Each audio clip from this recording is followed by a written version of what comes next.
The scent of oil and burnt rubber clung to the air in my garage, the comforting chaos of my tools scattered across the workbench. I was wiping grease from my hands when the roar of an engine, uneven and desperate, broke through the quiet. The truck screeched to a halt just outside, its body battered, its sides gouged with what looked like claw marks. I froze, staring as the driver stepped out, a man tall and lean with a cut along his jaw that still bled faintly. His eyes, sharp and intense, found mine, and for a second I forgot how to breathe. "You fix things, right?" he asked, his voice steady despite the tension radiating from him. "Yeah," I managed, "but that looks like more than just a broken axle." He glanced at the truck, a flicker of something unreadable crossing his face. "It's not the truck I am worried about." Before I could ask what he meant, a low growl echoed from the woods at the edge of town. His posture shifted immediately, his hands curling into fists as he scanned the shadows. "They here," he muttered, more to himself than to me, before turning back. "If you've got anywhere safe, go there now. This isn't your fight." But as the growls grew closer, my instincts screamed that whatever he was running from wasn't going to stop at him. It was already my fight, whether I liked it or not. Chapter 1, A Stranger Rolls in. Cassie wiped her grease-streaked hands on a rag, the familiar smell of oil and rubber mingling with the cool night air. The clang of a wrench hitting concrete echoed through her empty garage. It was nearly midnight, and she had just locked up, planning to head home, when she heard the unmistakable growl of an engine struggling up the gravel driveway. The sound was wrong, uneven, labored. Whatever was under that hood was in bad shape. Cassie peered out the open garage door, the warm light spilling onto the drive, illuminating a battered truck that looked like it had been through a war zone. The hood was crumpled, one headlight shattered, and the side panels were scraped with what looked like claw marks. "Guess I am not going home just yet," she muttered, tucking the rag into the back pocket of her overalls. The truck rolled to a stop, the engine coughing out a final sputter before dying. The driver's door creaked open, and out stepped a man who looked as battered as the vehicle he drove. He was tall, with broad shoulders and dark hair that fell in messy waves around a face that seemed carved from stone. His clothes, black jeans and a faded leather jacket, were torn and smeared with dirt. But it was his eyes that caught Cassie's attention, storm gray, sharp and piercing, with an intensity that made her heart skip a beat. "Sorry to drop in so late," the man said, his voice low and smooth but tinged with weariness. "I need some help." Cassie folded her arms, leaning against the garage doorway. "Looks like you've been wrestling a bear." "What happened?" The man hesitated, his gaze flicking toward the woods that bordered the driveway. For a moment, Cassie thought she saw his jaw clench, his expression hardening before he relaxed again. "Ran into some trouble," he said vaguely, his eyes returning to hers. "Can you fix it?" Cassie squinted at the truck, the claw marks glinting under the garage light.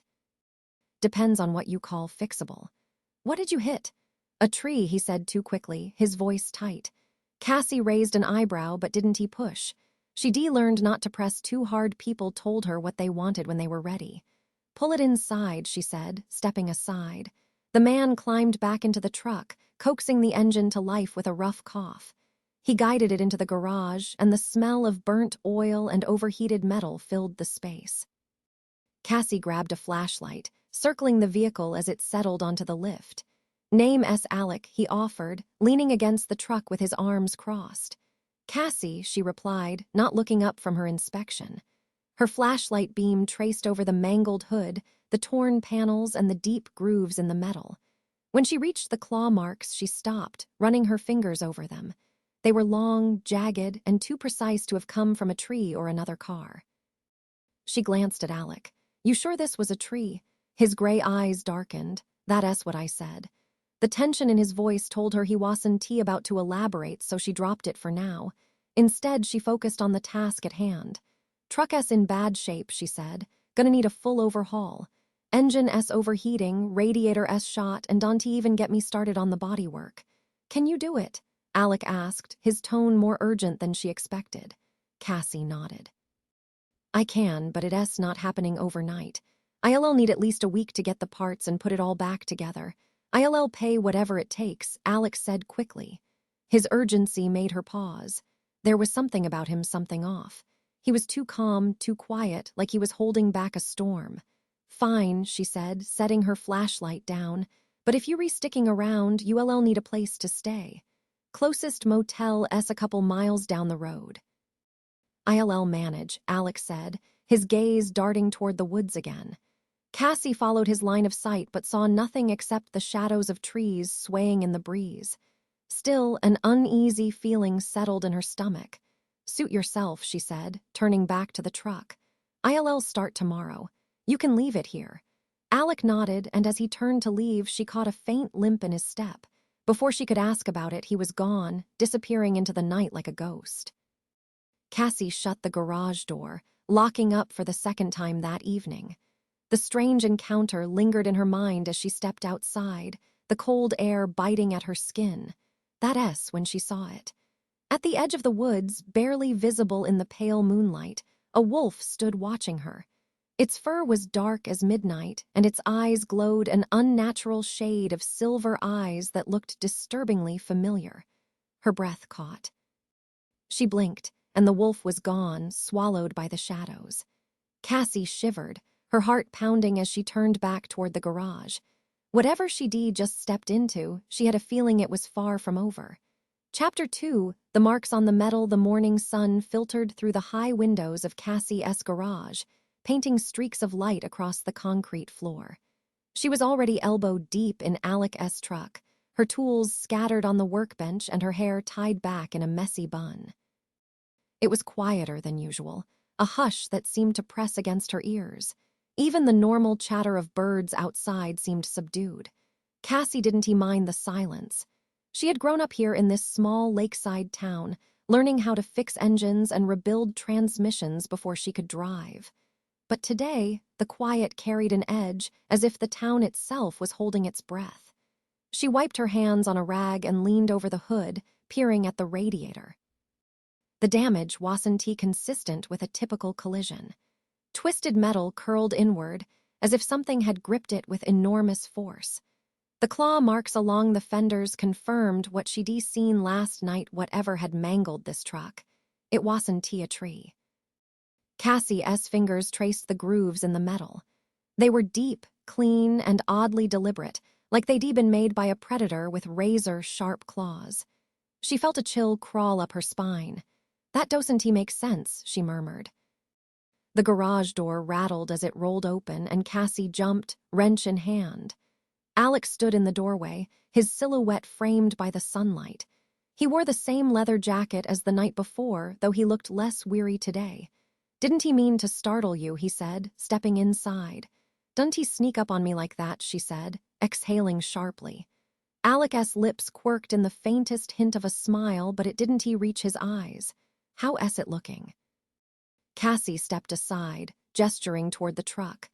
Better question is, what were you doing when this happened? Alec's gaze followed her hand to the claw marks. His jaw tightened, and he didn't answer right away. Instead, he walked to the truck, running his hand along the mangled fender as if confirming what she already knew. It's complicated, he said finally, his tone guarded. Cassie crossed her arms, watching him closely. You don't seem like the complicated type. His eyes met hers, and for a moment she thought she saw something flicker there, regret, or maybe fear.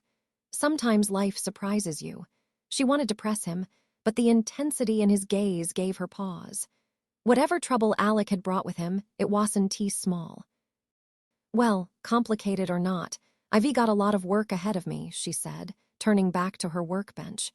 Radiator-s shot, and the engine-s seen better days. You're lucky it didn't overheat completely and seize up.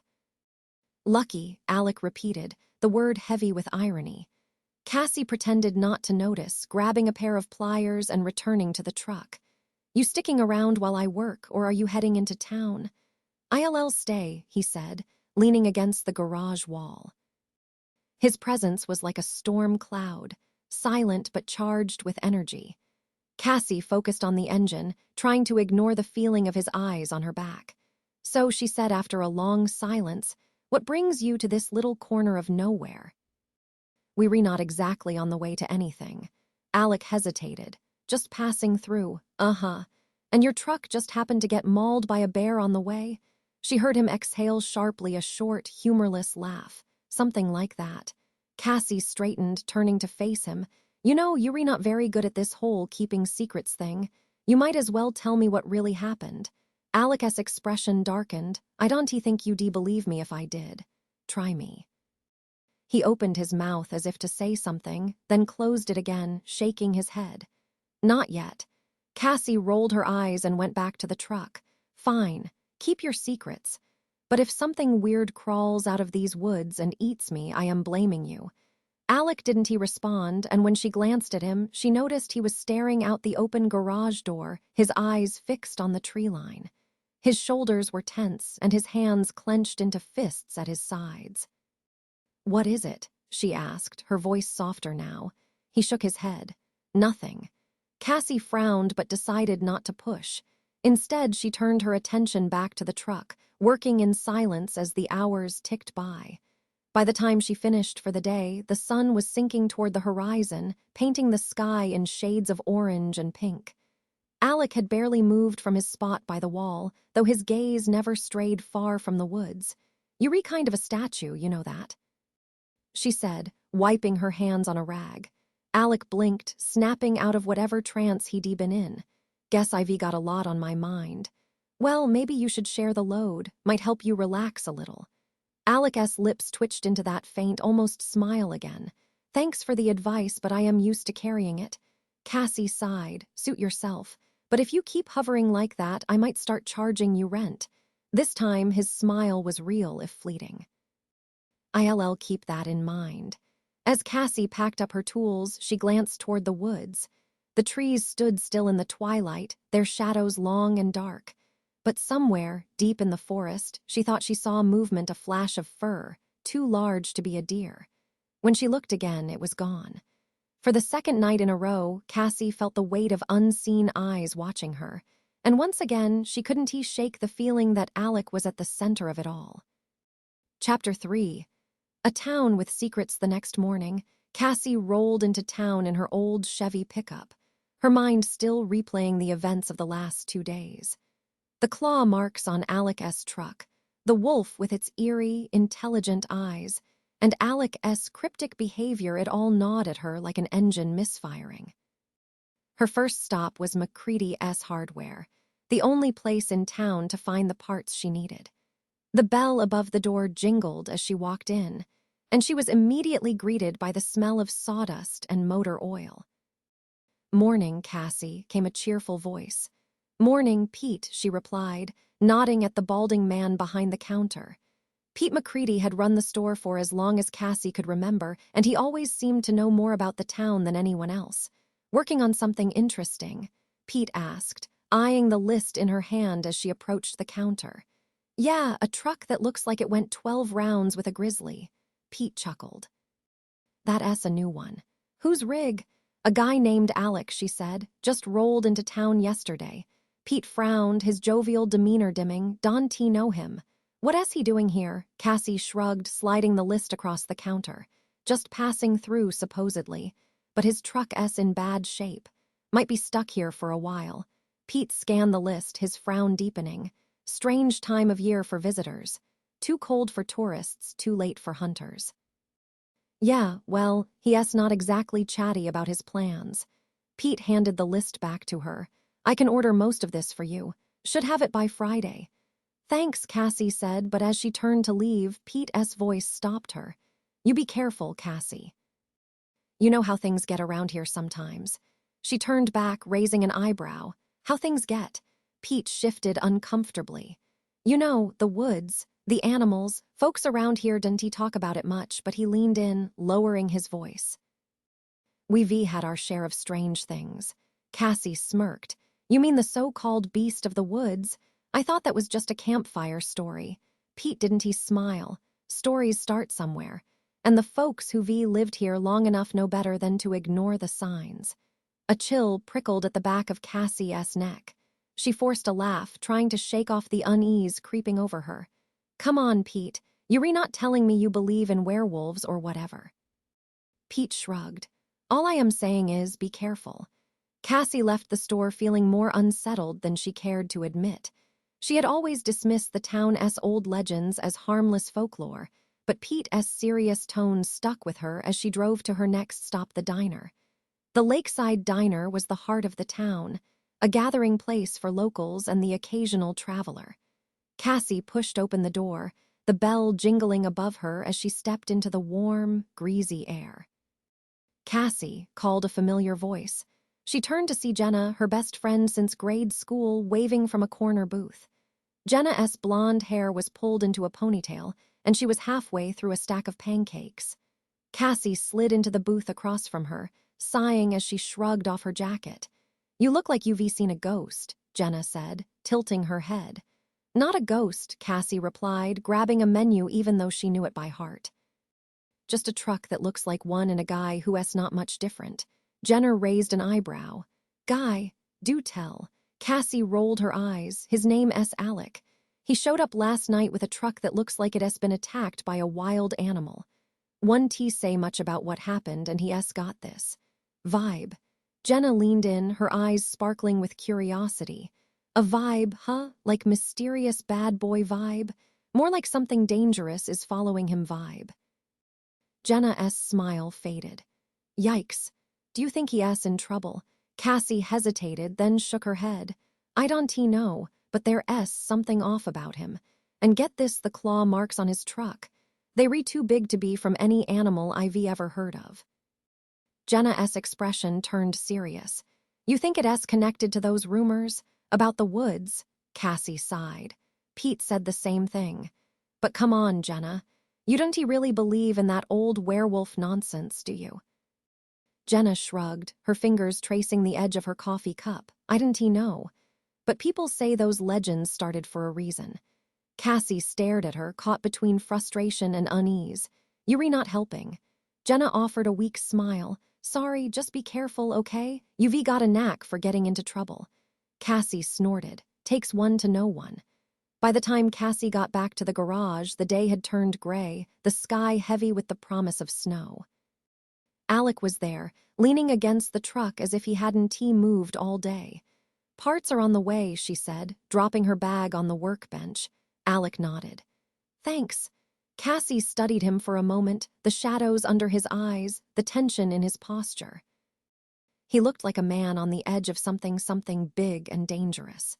So, she said, grabbing a wrench, you planning to tell me what's really going on? Or do I have to guess? Alec's gaze met hers, and for a moment she thought he might finally open up. But then he shook his head. Not yet, he said quietly. Cassie sighed, turning back to the truck. Fine, but if the beast of the woods shows up at my door, I am holding you responsible. Alec didn't laugh. Instead, he turned toward the woods, his gray eyes narrowing as the wind picked up. You should be careful, he said, his voice low. The woods aren't safe. Cassie paused, her heart skipping a beat. She wanted to ask him what he meant, but the look on his face, the mixture of fear and resolve, stopped her. Instead, she turned back to the truck, her mind racing. Whatever Alec was running from, it wasn't just in his past. It was here, and it wasn't done with him or her. Chapter 4, Blood in the Woods. The following day, Cassie woke to a restless feeling she couldn't shake. The morning had come with a heavy frost, the kind that glittered on every blade of grass and turned the garage floor into an icebox. Alec was already there when she arrived, his dark silhouette framed by the rising sun. He stood near the woods, his arms crossed, staring into the trees as if expecting something to emerge. Early riser, huh? Cassie called, grabbing her jacket tighter against the chill. Alec glanced back at her, his face unreadable. Couldn't he sleep? Cassie stepped into the garage and set about her morning routine, pretending not to notice how Alec hovered by the tree line. It wasn't her business, at least, that's what she kept telling herself. But when he didn't move for nearly an hour, she finally gave in to her curiosity. Do you just stare at trees for fun, or is there something out there? She asked, stepping beside him. Alec's jaw tightened and he hesitated before answering. Something. Cassie raised an eyebrow. Care to elaborate? He turned to her, his gray eyes stormy. Not yet. Cassie rolled her eyes. Right. Because being cryptic is so helpful. Before Alec could respond, a sharp cry split the air. It was a high-pitched, keening sound that sent a shiver down Cassie's spine. She froze, her heart pounding as she scanned the woods.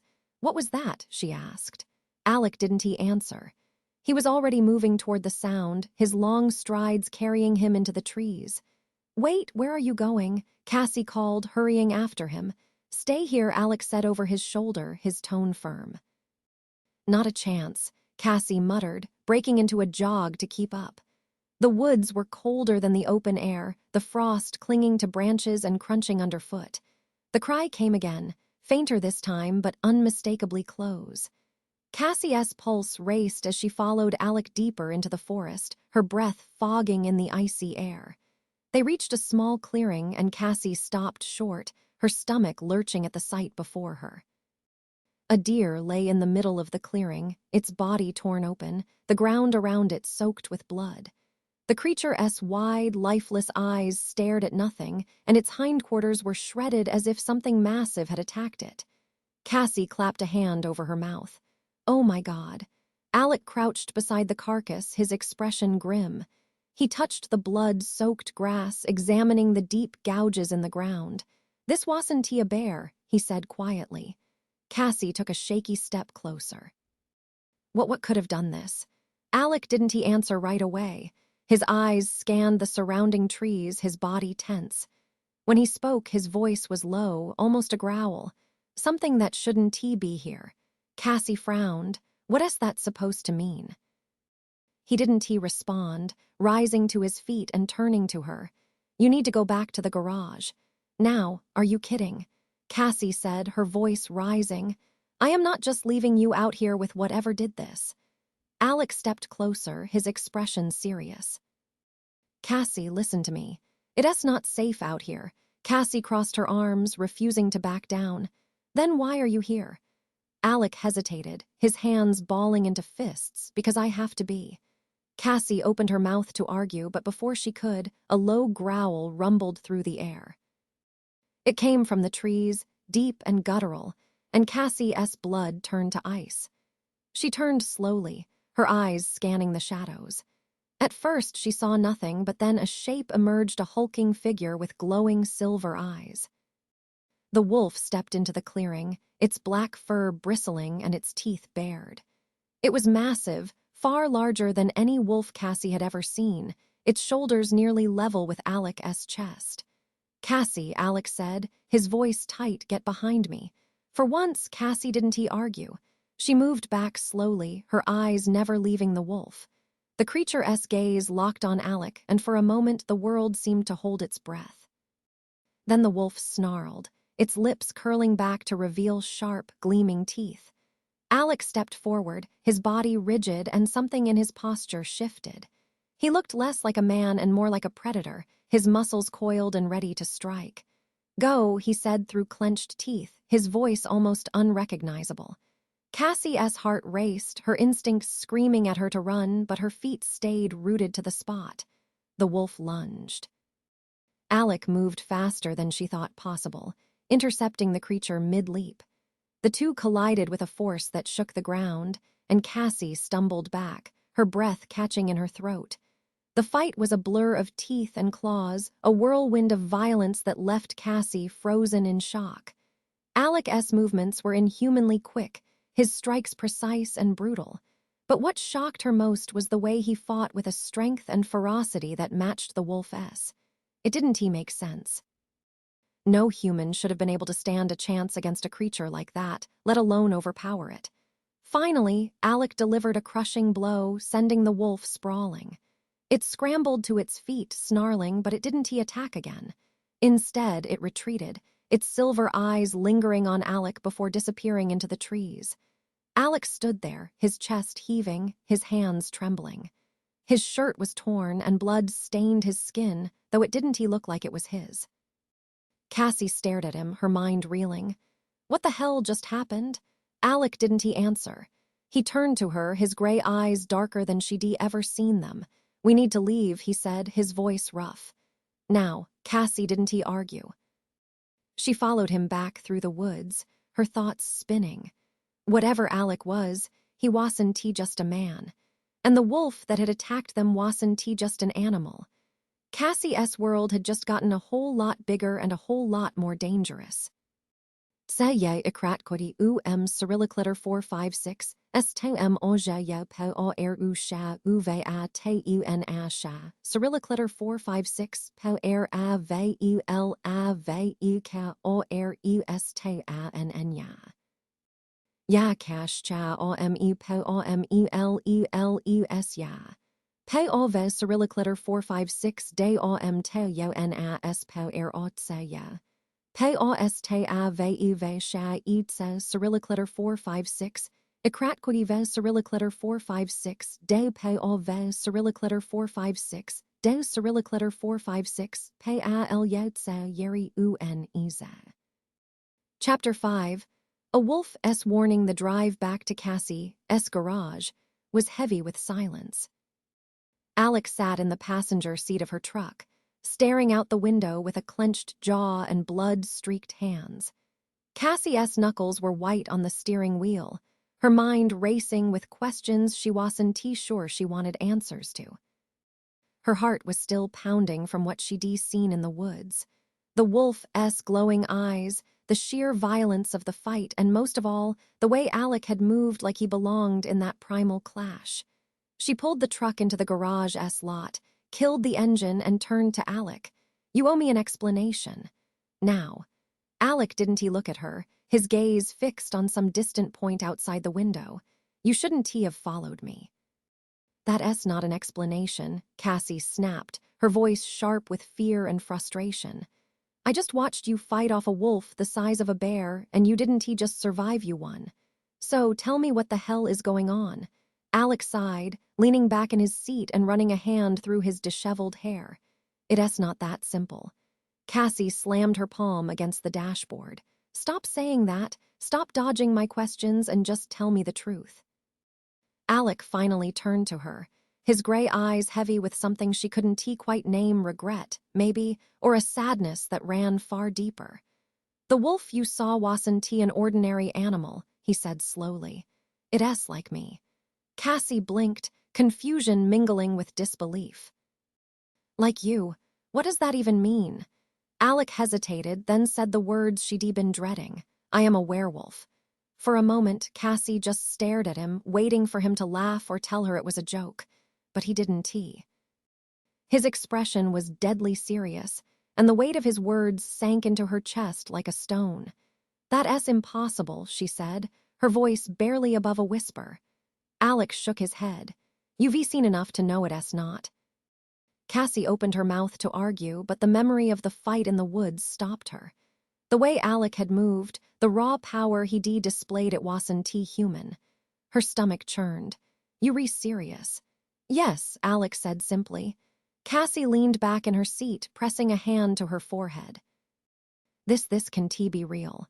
Werewolves don't exist. They read just stories. Myths, most myths have a basis in truth," Alec said quietly. She looked at him, searching his face for any sign of deception, but all she saw was a man who carried the weight of a secret far too heavy for one person. "So what?" she said, her voice shaking. "You just show up in town with your broken truck and your wolf problems, and I am supposed to pretend this is normal?" "No," Alec said, his tone firm. "You're supposed to stay out of it. This isn't your fight, Cassie." Cassie laughed, a short, bitter sound. "Are you kidding me? That wolf almost killed us both. How am I supposed to stay out of it?" Alec's jaw tightened. "I'll handle it." "Yeah, like you handled it today." She shot back, anger bubbling to the surface. "What happens next time, Alec? What if I am the one who gets hurt or worse?" His eyes darkened, and for a moment she thought she saw a flicker of fear there. "There won't be a next time." Cassie shook her head, climbing out of the truck and slamming the door. She needed space, air, anything to clear her head. Alec followed her as she stalked toward the garage. "Cassie, wait," he called, his voice strained. She whirled on him, her frustration boiling over. "No, you wait. You don't get to drop a bomb like this and expect me to just sit back and let you handle it. If you think I am going to pretend this isn't happening, you don't know me at all. Alec stepped closer, his expression softening. I know you're strong, Cassie, stronger than most. But this isn't about strength, it's about survival. Then teach me, she said, her voice fierce.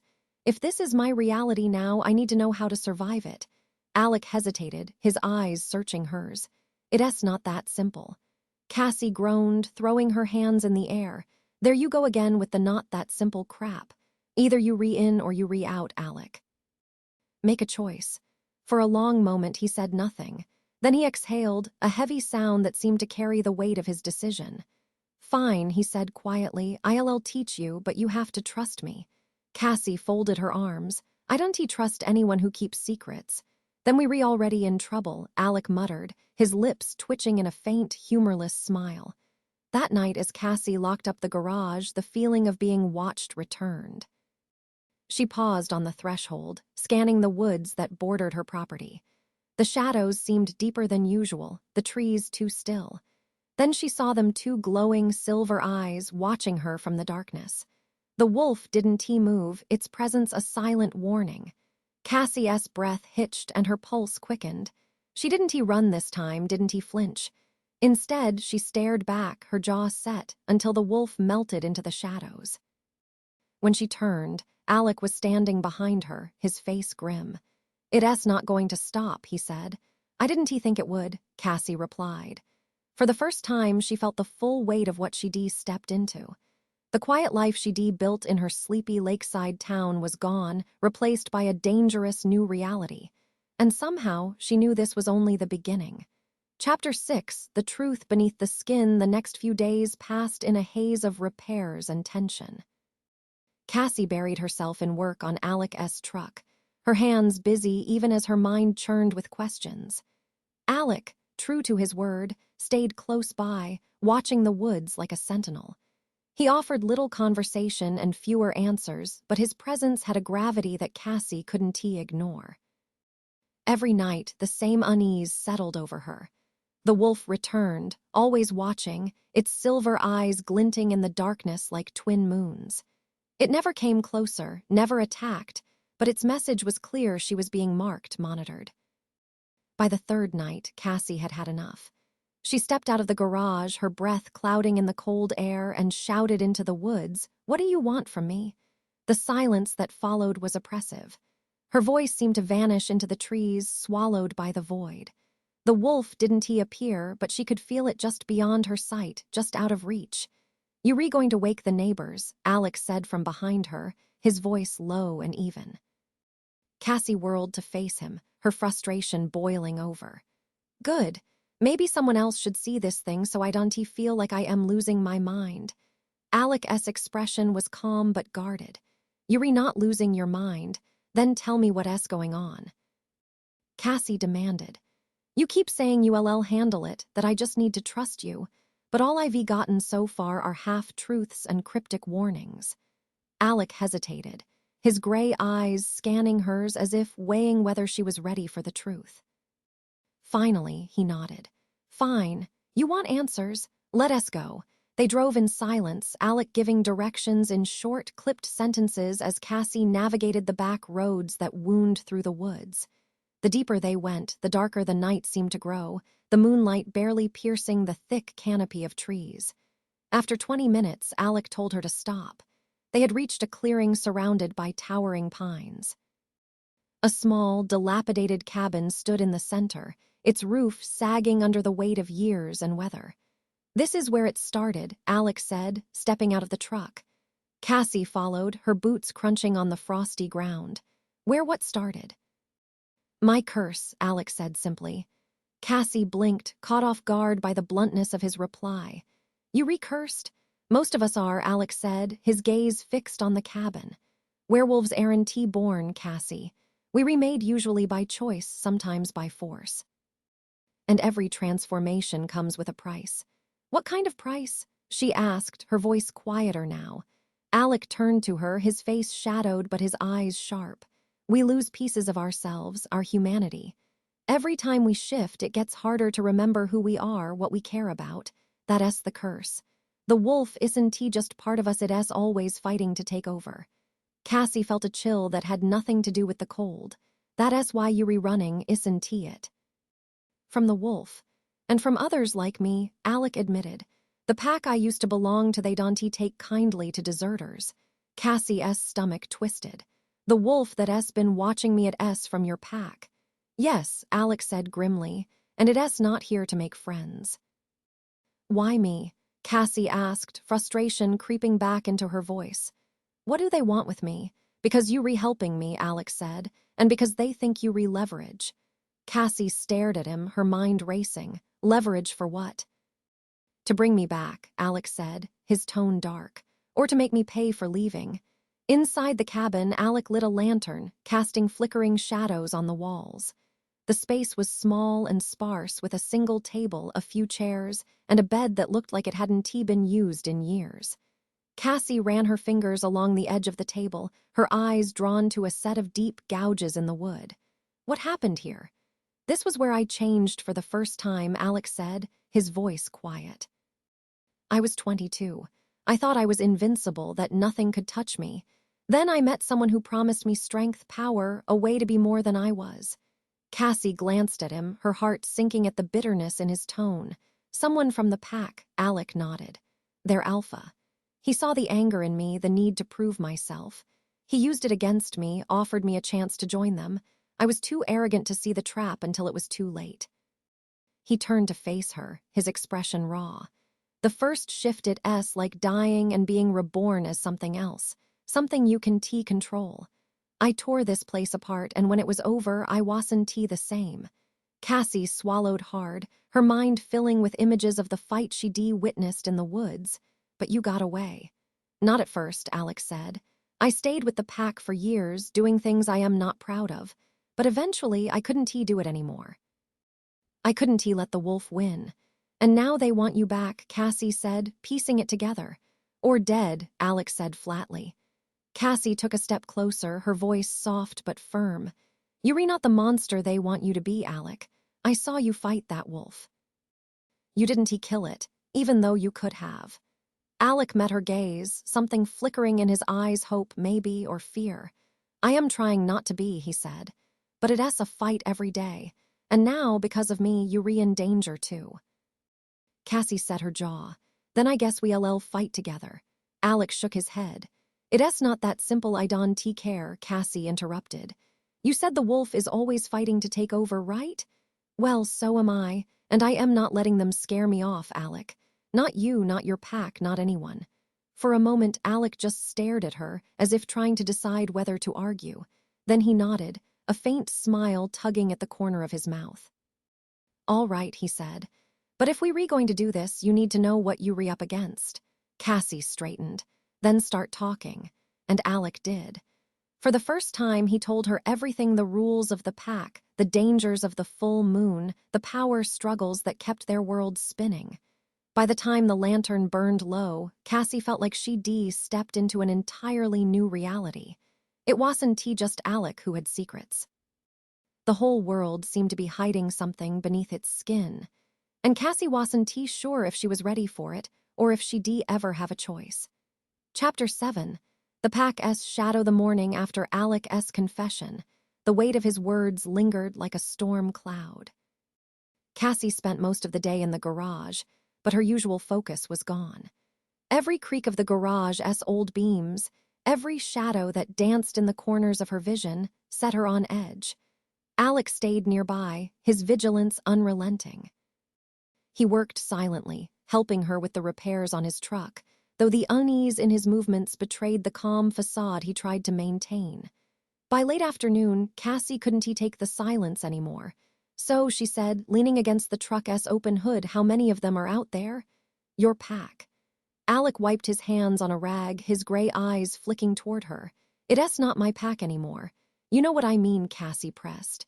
Alec sighed. When I left, there were 6 of us. The alpha, 3 betas, and 2 like me lower on the hierarchy but still part of the group. I don't know how many there are now. Packs don't stay static for long. Cassie frowned. So they could be grown or shrunk, Alex said. But don't he count on it. The alpha his name S Victor he S strong. Charismatic. He has a way of drawing people to him, even when they should know better. Cassie thought of Alec S. story about his own recruitment and felt a pang of anger on his behalf.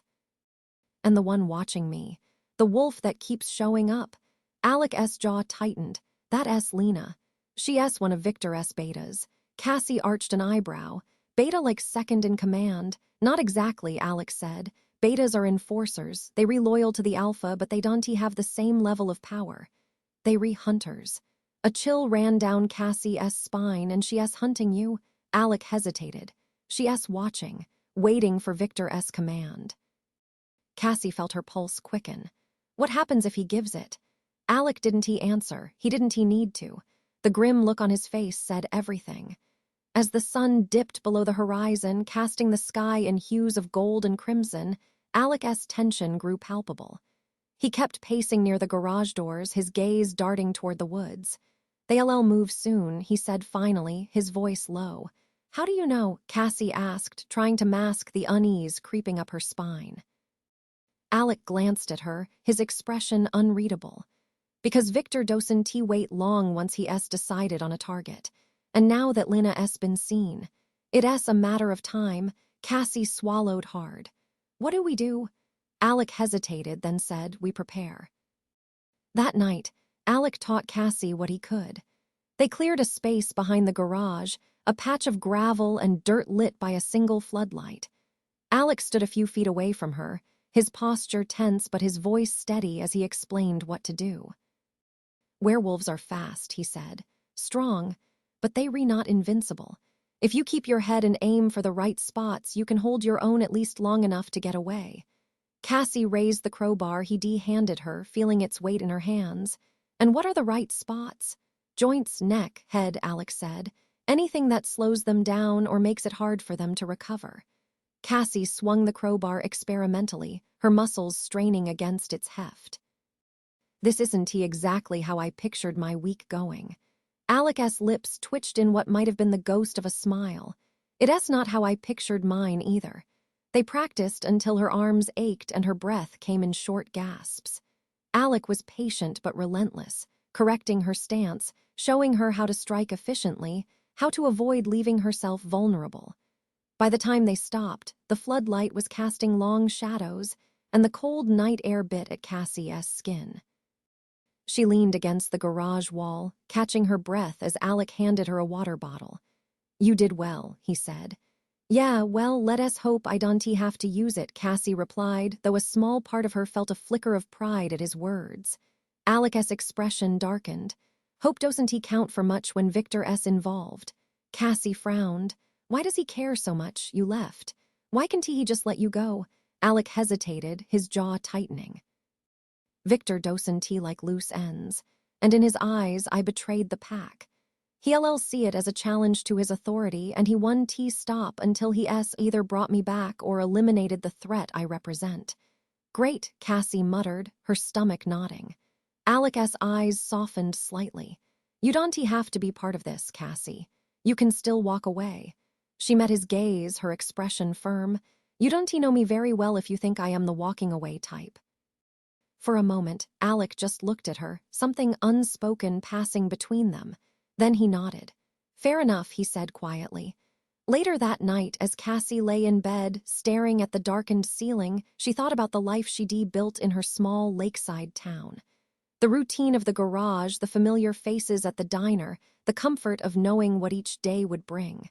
Now that life felt like a distant memory. A noise outside made her sit up, her heart pounding. She grabbed the crowbar Alec had insisted she keep by her bedside and crept to the window. The yard was quiet, bathed in pale moonlight. But then she saw a shadow moving near the edge of the woods.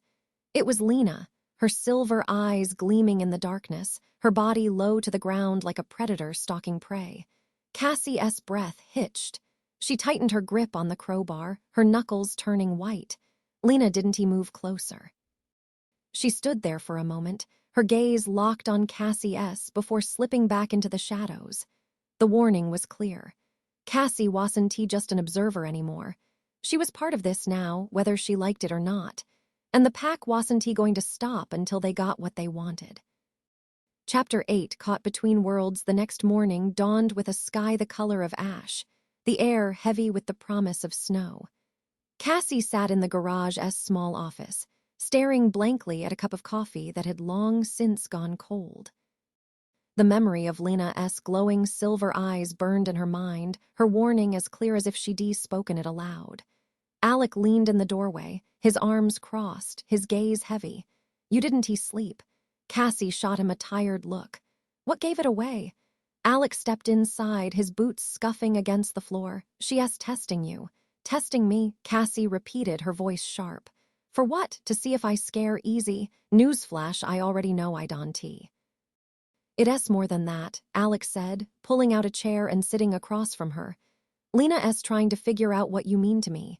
Cassie's breath caught. What I mean to you? I am just fixing your truck, Alec. His eyes held hers, unflinching. Not anymore. You've seen too much. You've stood your ground. That's not something Victor or Lena will ignore. To them, you're not just a bystander, you're a threat. Cassie's fingers tightened around her coffee mug. Great, just what I wanted.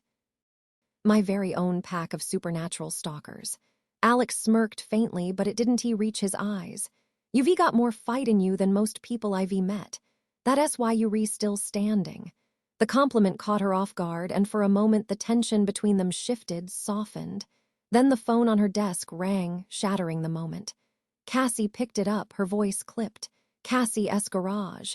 Cassie, Jenna's voice came through the line, breathless and tinged with panic. Something's going on in the woods behind my house. Cassie straightened. What do you mean? I don't know, Jenna said. I heard noises last night, growling, snapping branches, but when I went out this morning, there were tracks. Big ones. And blood. Cassie's heart sank. I am on my way, don't go outside. Already not planning to, Jenna replied before hanging up. Cassie stood, grabbing her jacket. That was Jenna. Something happened near her place, tracks and blood.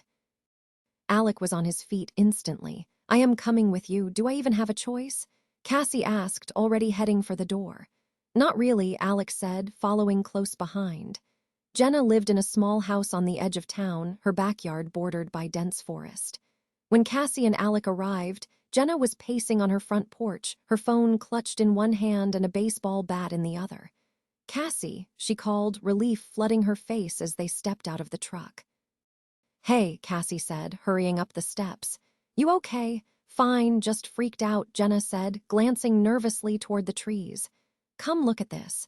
She led them around the side of the house to the backyard. The ground was churned up with deep, jagged prints that didn't resemble anything Cassie had ever seen. The tracks were too large for a wolf, too irregular for a bear. And then there was the blood. It stained the snow in dark, uneven streaks, leading into the woods like a grim trail. What the hell made these? Jenna asked, her voice trembling. Cassie glanced at Alec, who crouched near the tracks, his expression grim. Something that shouldn't be this close to town, he said quietly. Like your friends? Cassie asked, her tone sharp. Alec didn't answer, but the look he gave her was enough. Jenna frowned. Wait, what does that mean? What's going on? Cassie hesitated, glancing between Jenna and Alec. It's complicated. That's not an answer, Jenna said, crossing her arms. Cass, you're scaring me. Alec stood, brushing snow off his hands. The tracks belonged to a wolf. A big one, but it's not an ordinary wolf. Jenna blinked, her brow furrowing. Not ordinary, what, like a werewolf? Cassie opened her mouth, but no words came out. Jenna's eyes widened. Oh my God, you're serious? Jenna, just listen, Cassie began. No, you listen, Jenna interrupted, her voice rising. You've been acting weird for days, and now you're retelling me there's something out there that's not just an animal. What errand you telling me, Cassie? Before Cassie could respond, a low growl rumbled from the woods. All three of them froze, their eyes snapping to the tree line. Alec moved first, stepping between them and the forest, his posture tense, his body coiled like a spring. Inside. Now, Jenna didn't argue this time.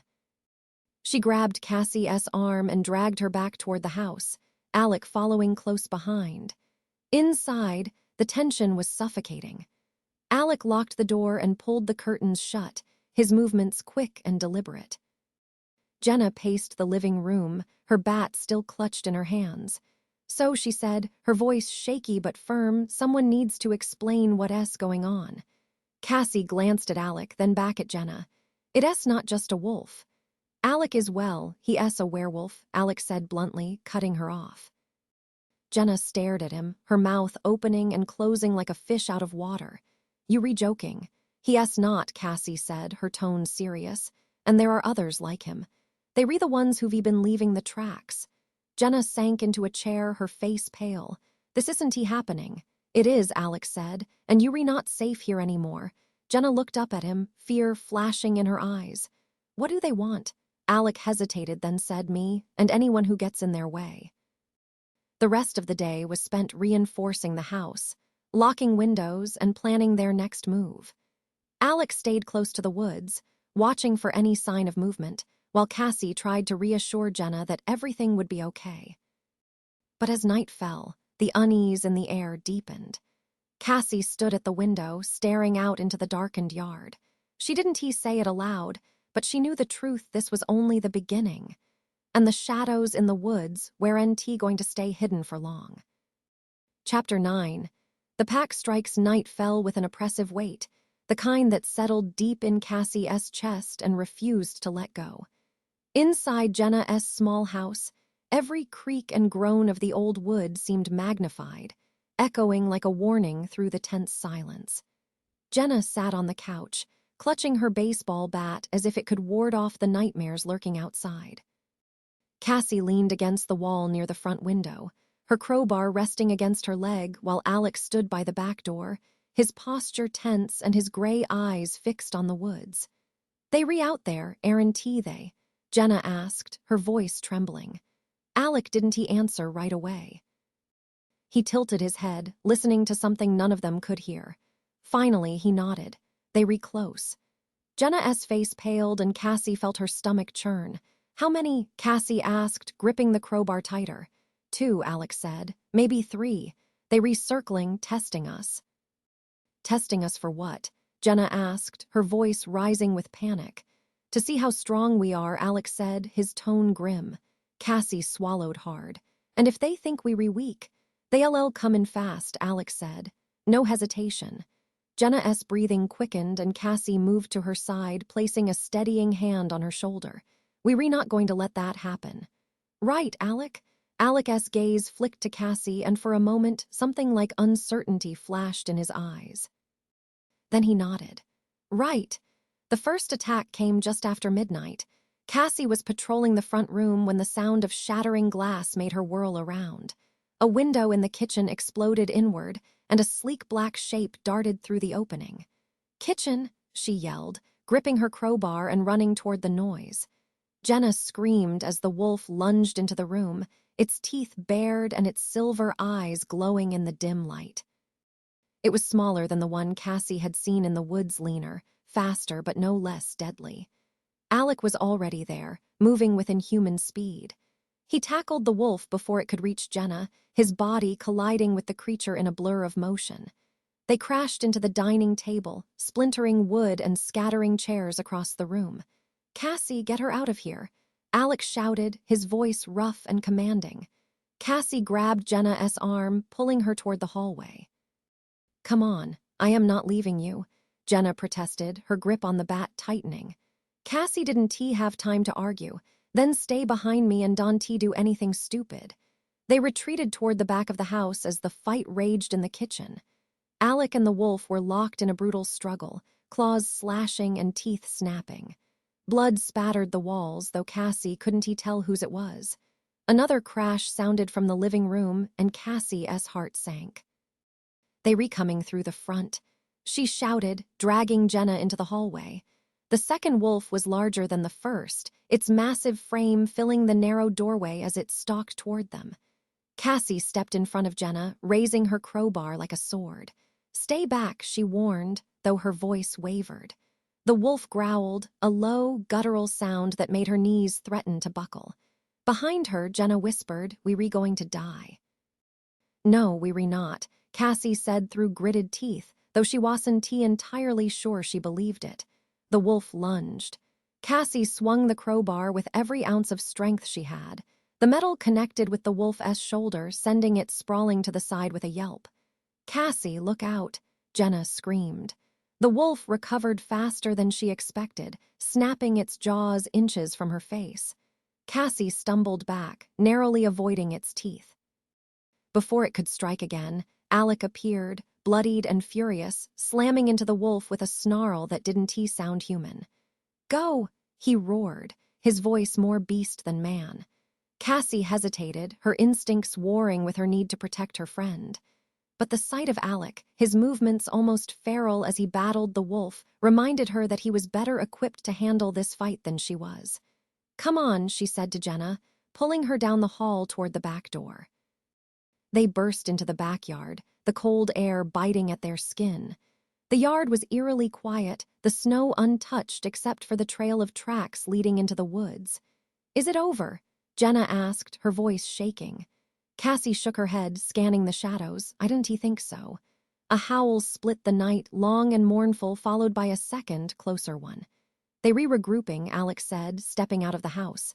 He was covered in blood, his shirt shredded, but his eyes were clear and focused. Cassie's chest tightened. "How many are left?" "2, Alex said. "Victor's not here yet. He's letting them test us first." "Test us for what?" Jenna asked, her voice breaking. "To see if we were worth killing," Alex said grimly. Cassie set her jaw, stepping closer to him. "We not running." Alec frowned. "Cassie, no," she interrupted. "This is my home, my friend's home. If they want to fight, they going to get one." Alex studied her for a long moment, then nodded. "All right. But if you staying, you listen to me. No heroics, no risks. Do what I say when I say it." Cassie nodded, gripping her crowbar. "Deal." The final attack came at dawn. The wolves struck fast and hard, their shadows darting through the trees as the rising sun painted the horizon in shades of orange and pink. Alec took on one of them, his movements blurring as man and beast collided in a chaotic dance of teeth and claws. Cassie and Jenna faced the second wolf together, their weapons swinging in desperate arcs. Cassie landed a solid hit to its side, and Jenna followed with a blow from her bat, forcing the creature to retreat with a snarl. Finally, after what felt like an eternity, the wolves fled, their howls echoing through the forest as they disappeared into the shadows. Cassie sank to her knees, her chest heaving. Her crowbar slipped from her hand, clattering against the icy ground. "We did it," Jenna whispered, her voice a mix of relief and disbelief. Alex stood nearby, his body battered but unbroken. His gaze lingered on the woods, his expression grim. "This isn't over," he said quietly. Cassie met his eyes, her determination hardening. "Then we'll be ready." But as she looked toward the trees, the weight of Victor's looming presence settled over her like a dark cloud. The pack wasn't finished, and neither was she. Chapter 10. A howl in the dark, the morning sun filtered weakly through the trees, casting long shadows across the battered yard. Cassie sat on the porch steps of Jenna's house, the cold seeping through her jeans. Her hands trembled as she gripped a mug of coffee, its heat doing little to warm her. Jenna stood beside her, arms wrapped tightly around herself, staring at the woods as if expecting the wolves to come charging back at any moment. "I can't believe we survived that," Jenna said, her voice barely above a whisper. Cassie forced a smile, though it felt brittle. "Neither can I." Behind them, Alec emerged from the house, his movements slower than usual. He looked like hell, his shirt torn, his skin bruised and scratched, blood staining the edges of his sleeves. But his eyes were sharp and alert, scanning the woods with an intensity that made Cassie's stomach tighten. "Is it over?" Jenna asked, glancing at him nervously. Alec shook his head. "No, this was just the beginning." Cassie set her mug down, standing to face him. "You said Victor wasn't here. What does that mean? Why didn't he come?" Alec sighed, running a hand through his disheveled hair. "Victor's calculating. He doesn't fight unless he's sure he'll win. Last night, he sent Lena and the others to test us to see if we were worth the effort." Cassie frowned. So what now? He knows we can fight back. Dose and tea that give us an advantage. It means he'll come himself next time, Alex said grimly, and he won tea hold back. The rest of the day was a blur of activity. Jenna was adamant about staying in her house, despite Alec's warnings that it wasn't tea safe. Cassie and Alec helped her reinforce the windows and doors with makeshift barricades, but the tension in the air was palpable. Cassie couldn't stop glancing toward the woods, her mind racing with thoughts of Victor. She imagined him out there, watching, planning his next move. The idea of facing someone or something so powerful made her stomach twist, but the thought of running wasn't an option. By evening, Alec had insisted they return to the garage to regroup. Jenna reluctantly agreed to stay behind, armed with a baseball bat and a kitchen knife. "Call me if anything happens," Cassie said, gripping her friend's hand tightly. "I will," Jenna promised, though the fear in her eyes was impossible to miss. Back at the garage, the atmosphere was no less tense. Alec paced near the open bay doors, his expression dark and unreadable. Cassie sat on the edge of the workbench, fiddling with the crowbar she'd grown far too attached to in recent days.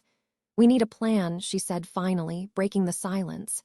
"We have one," Alec replied without stopping. "Stay alive." Cassie rolled her eyes. "Brilliant. Care to elaborate?" Alec stopped pacing, turning to face her. "You want details. Fine. When Victor comes, we didn't fight him head on. He is stronger than me, faster than me, and more experienced. If we were going to win, we have to outsmart him."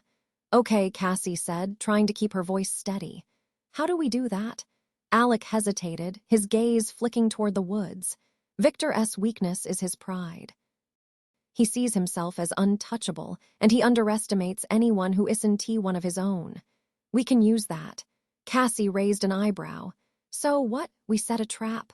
"Something like that," Alex said, "but it has to be on our terms. We can let him dictate the fight." "And what about the others?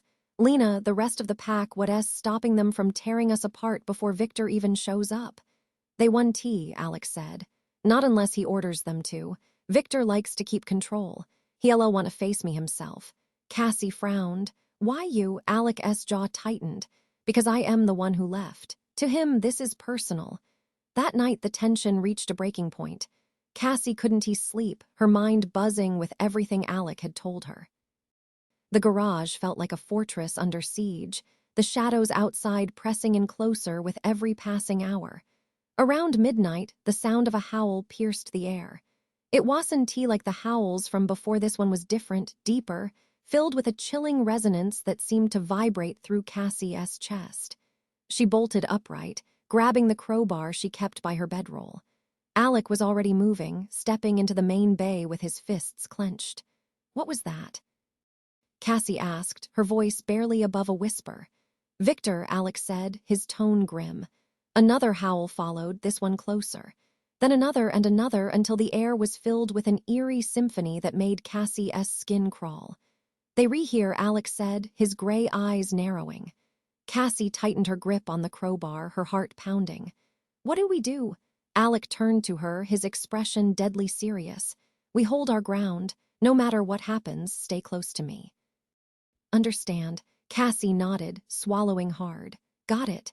The first attack came fast. Lena emerged from the shadows, her silver eyes gleaming as she lunged at Alec. He met her head-on, their bodies colliding with a ferocity that shook the garage. Cassie swung her crowbar at another wolf that darted toward her, the force of the blow sending it skidding across the concrete. The fight was chaos, a blur of snarls, claws, and crashing metal. Cassie's muscles screamed as she fought to keep the wolves at bay, her breath coming in short gasps. Alec was a force of nature, his movements precise and brutal, but even he couldn't hold them off forever. And then Victor arrived. He stepped into the garage like a shadow given form, his massive frame exuding an aura of raw power. His eyes weren't silver like the others, they were gold, burning with an intensity that made Cassie's blood run cold. "Enough," Victor said, his voice low and commanding.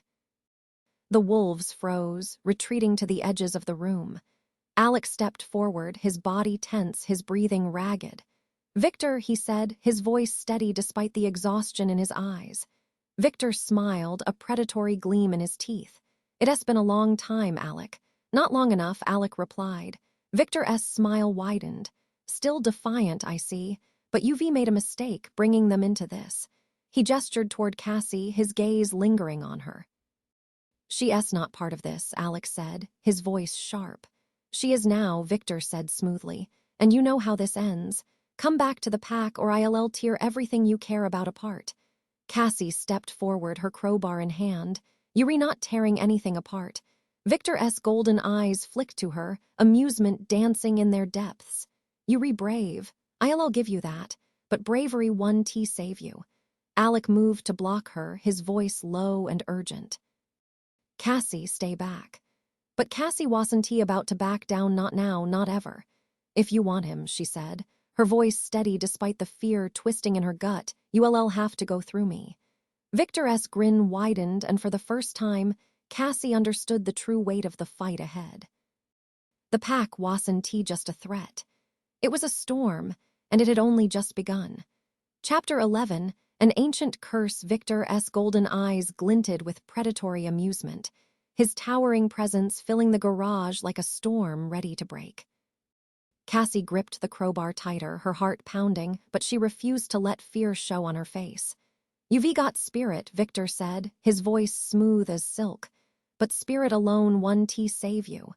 Alec stepped between them, his body tense and ready to spring. "Leave her out of this, Victor. This is between you and me." Victor tilted his head, feigning contemplation. "Is it? You dragged her into our world, Alec. And now she's mine to deal with." "She's not yours," Alec growled, his voice dangerously low. Victor's smile faltered, his golden eyes narrowing. "Careful, Alec, you remember what happens when you defy me." Cassie glanced between them, the tension crackling like a live wire. "What does he mean by that?" she asked, her voice sharp. "Nothing that matters now," Alec said quickly, not breaking eye contact with Victor, but Victor chuckled, the sound low and menacing. "Oh, it matters, little mechanic. It matters a great deal. Tell her, Alec. Tell her what you gave up when you left the pack, or shall I?" Alec's hands clenched into fists, his silence speaking volumes. Cassie's frustration boiled over. "If you've got something to say, say it. I am tired of secrets." Victor's grin widened and he leaned forward, his presence suffocating. "The bond, my dear. The bond every wolf shares with their alpha. It's not just loyalty, it's power, tied to blood and the curse itself." When Alec left, he broke that bond. He weakened himself, made himself lesser. Cassie frowned, her gaze snapping to Alec. "Is that true?" Alec's jaw tightened, and he finally said yes. "When I left, I severed the connection to the pack. It was the only way to break free." Victor's laugh echoed through the garage. "Break free? You didn't break free, Alec. You crippled yourself. You'll never be what you were, and you know it." "Better that than being your pawn," Alec spat. Victor's amusement faded, replaced by cold fury. "I am no pawn, and neither are my wolves. They understand what you refuse to see, that our kind is superior, meant to rule. And yet you cling to this pathetic notion of humanity." He turned to Cassie, his gaze piercing. "Do you see what he has done? He has chosen you over his own kind, over the power that could protect him and you." Cassie refused to flinch under Victor's gaze.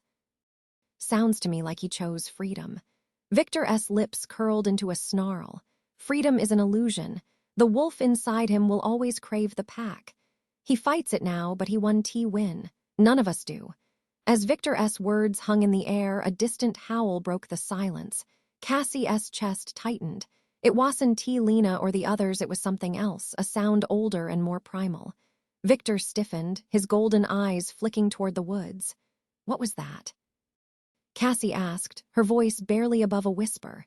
Alec's expression darkened. "The curse." Victor turned back to Alec, a cruel smile spreading across his face. "Oh, you didn't tell her about that part, did you? About what ties us to this land, to the moon, to the hunt?" Alec didn't respond, his silence confirming Victor's accusation. Cassie stepped closer to Alec, her frustration mounting. You said I needed to know what I am up against. So tell me, Alec, what errand you saying? Alec exhaled, his shoulders sagging slightly. The curse isn't just about the wolf. It's older than that, tied to the land itself. It's why Victor and the others are here, why they can leave this area for long without losing their strength. Victor smirked. Very good, Alec. I am glad you were paying attention.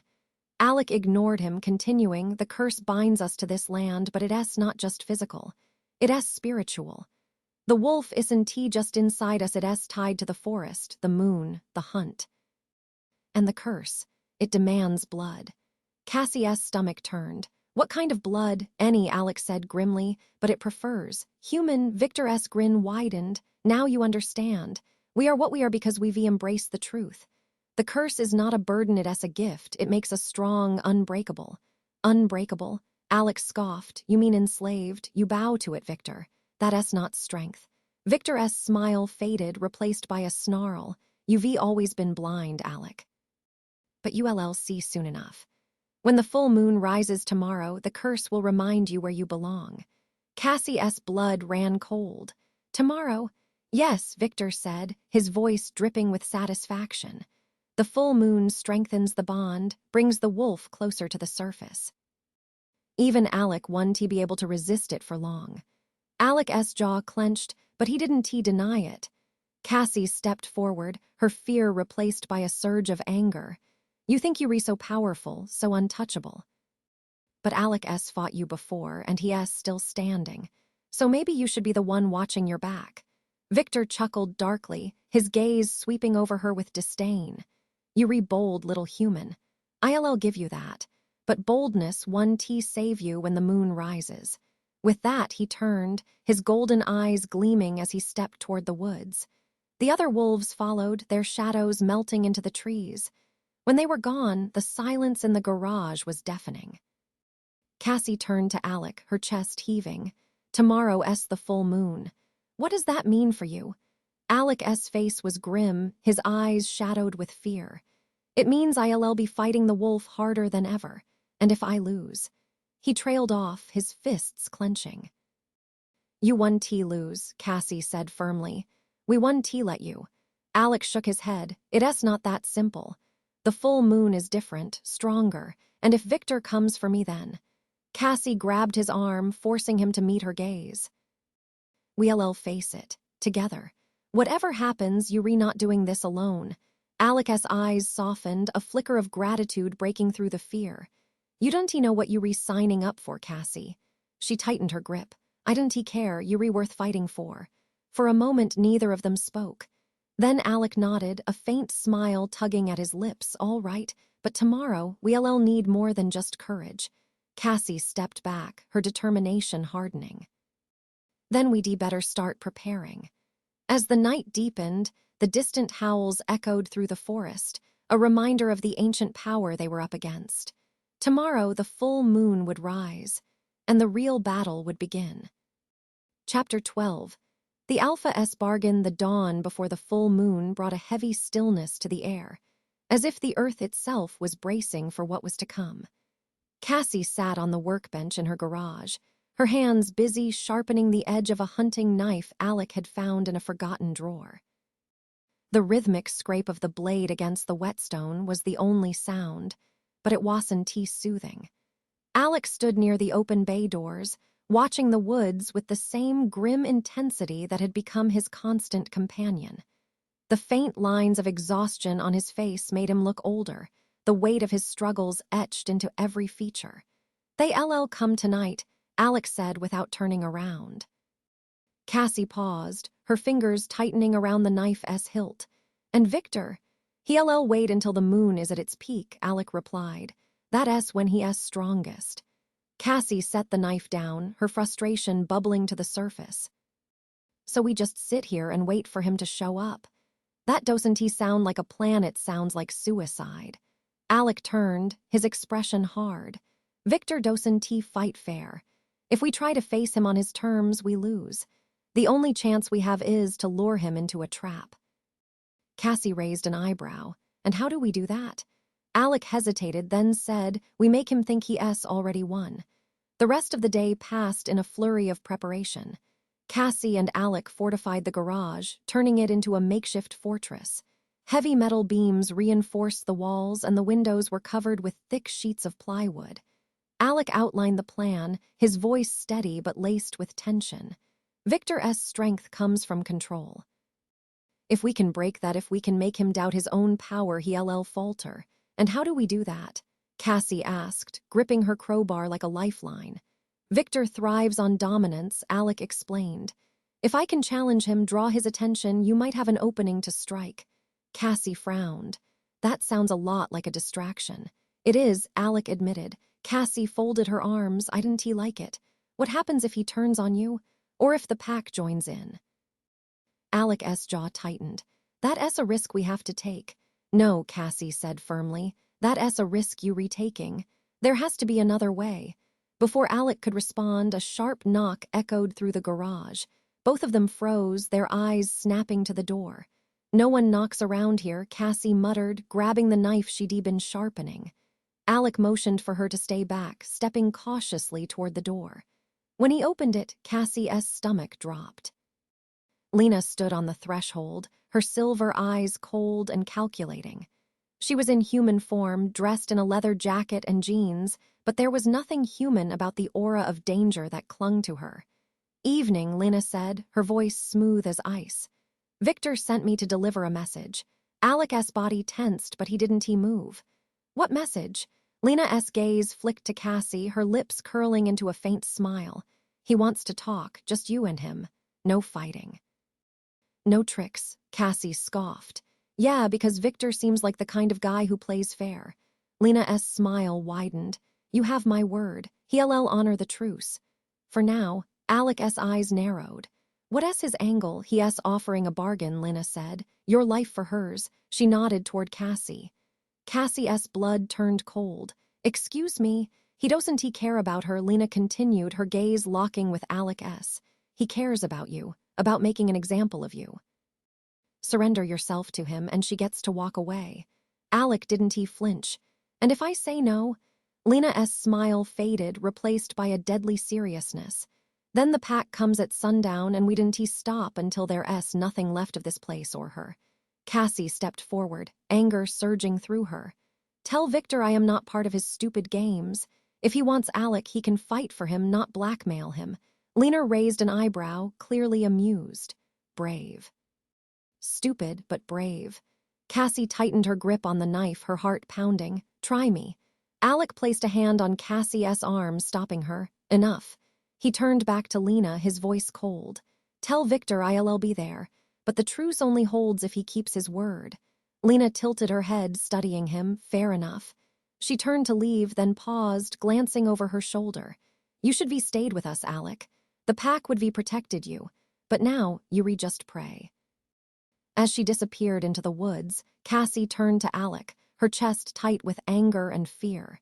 "You're not seriously thinking of going, are you?" Alec met her gaze, his expression resolute. "I don't have a choice. Like hell you don't." Cassie snapped. "She's trying to bait you into a trap and you walking right into it." Alec's voice softened. "If I don't go, they'll come here. They'll hurt you, Jenna, anyone they can find. I can let that happen." Cassie's throat tightened. "And what about you? What happens when Victor gets his hands on you?" Alec didn't answer, but the look in his eyes said it all. As the sun dipped below the horizon, Cassie stood in the middle of the garage, her hands trembling with suppressed rage. Alec was preparing to leave, strapping a makeshift weapon, a sharpened steel rod, to his side. "I am coming with you," Cassie said, her voice firm. "No, you're not," Alec replied, his tone leaving no room for argument. "I am not letting you face him alone," Cassie said, stepping closer. "You're not the only one in this fight." Alec turned to her, his eyes filled with a mixture of frustration and gratitude. "Cassie, if something happens to you, then it happens," she interrupted. "But I am not standing by while you sacrifice yourself." For a moment, neither of them spoke. Then Alec nodded, a reluctant smile tugging at the corner of his mouth. "You really are impossible." Cassie smirked, though her heart was pounding. Takes one to know one. The full moon rose, casting its silver light over the forest as Alec and Cassie stepped into the clearing where Victor waited. The alpha stood at the center, his golden eyes glowing like twin suns. Behind him, the rest of the pack lingered in the shadows, their forms shifting between human and wolf. Victor smiled, his teeth glinting. "Ah, Alec, and you brought company. How thoughtful." Alec stepped forward, his body tense. "This ends tonight." Victor's smile widened. "Yes, it does." Cassie's grip on her knife tightened as the wolves began to circle. The air was thick with tension, the moonlight bathing the clearing in an eerie glow. The trap was set, but whether they were the hunters or the hunted remained to be seen. Chapter 13, The Full Moon Rises. The clearing was bathed in silver light, the full moon casting long, spectral shadows across the ground. Victor stood at the center, his golden eyes gleaming with confidence, his presence radiating a quiet, lethal authority. Around him, the rest of the pack lurked in the shadows, their movements fluid and predatory. Cassie's heart thundered in her chest as she tightened her grip on the hunting knife. She could feel Alec's tension beside her, his body coiled like a spring ready to snap. Victor smiled, his gaze sweeping over them like a predator assessing its prey. "You were brave to come here, Alec." "Foolish, but brave." "I've never been afraid of you," Alec replied, his voice steady despite the weight of the moment. Victor chuckled, a low, menacing sound. "Oh, I think you've been afraid of me for a long time. You just hate admitting it." Cassie's stomach churned as Victor's gaze shifted to her, lingering with unsettling curiosity. "And you, little mechanic, tell me what makes you stand beside him. Do you believe you can protect him? Or are you hoping he'll protect you?" Cassie stepped forward, her chin raised defiantly. "I stand with him because he's worth it. Something you'd never understand." Victor's smile faltered, a flicker of irritation crossing his face. Such bold words for someone so fragile. Let us see how long that confidence lasts. The air in the clearing grew heavier as Victor began to pace, his voice carrying an unnatural resonance. "This doesn't have to end in blood, Alec. You can still come back to the pack. Reclaim what you've lost. All you have to do is submit." Alec's jaw tightened. "I'd rather die than kneel to you again." Victor stopped, his golden eyes narrowing. "Then you've already lost." With emotion so quick it was almost imperceptible, Victor shifted. His human form melted away, replaced by a massive, hulking wolf with jet-black fur and glowing eyes that burned like molten gold. His size dwarfed the others, his sheer presence exuding a primal dominance that sent a chill down Cassie's spine. The pack began to circle, their forms rippling as they shifted one by one. Lena moved closer, her silver eyes fixed on Cassie, a predatory grin spreading across her lupine face. Alec stepped in front of Cassie, his posture protective. "Stay close," he muttered. Cassie nodded, her heart pounding as the wolves tightened their formation. The first strike came from Lena, her speed almost impossible to track. She lunged at Cassie, claws flashing in the moonlight. Cassie ducked instinctively, swinging her knife in a desperate arc. The blade caught Lena's shoulder, drawing a spray of dark blood. Lena snarled, retreating for a moment before circling again. Alec moved with inhuman speed, intercepting another wolf that lunged at them. The two collided with a sickening thud, their bodies rolling across the ground in a flurry of claws and teeth. Cassie barely had time to process the chaos as another wolf lunged at her. She swung her knife, aiming for its throat, but it twisted midair, avoiding the blow and knocking her to the ground. The wolf's teeth snapped inches from her face, its hot breath searing her skin. Cassie shoved her forearm against its throat, straining to keep it at bay. "Cassie!" Alec's voice cut through the noise, and a moment later the weight of the wolf was ripped away. Alec stood over her, bloodied and breathing hard, his eyes glowing faintly silver in the moonlight. "Get up," he said, offering her a hand. Cassie grabbed it, her legs trembling as she stood. "Thanks." "Don't thank me yet," Alec said grimly. Victor watched the chaos unfold from the center of the clearing, his massive form standing motionless. His golden eyes tracked Alec's every move, his expression one of cold calculation. When Alec turned to face him, Victor growled, a low, bone-chilling sound that seemed to vibrate through the air. "This ends now," Alec said, his voice carrying an edge of desperation. Victor tilted his head, his lips pulling back in a snarl. Agreed. The Alpha lunged, moving faster than Cassie thought possible for something so massive. Alec barely had time to react, meeting Victor's attack with a clash of strength that sent a shockwave through the clearing. The two wolves fought like forces of nature, their movements brutal and precise.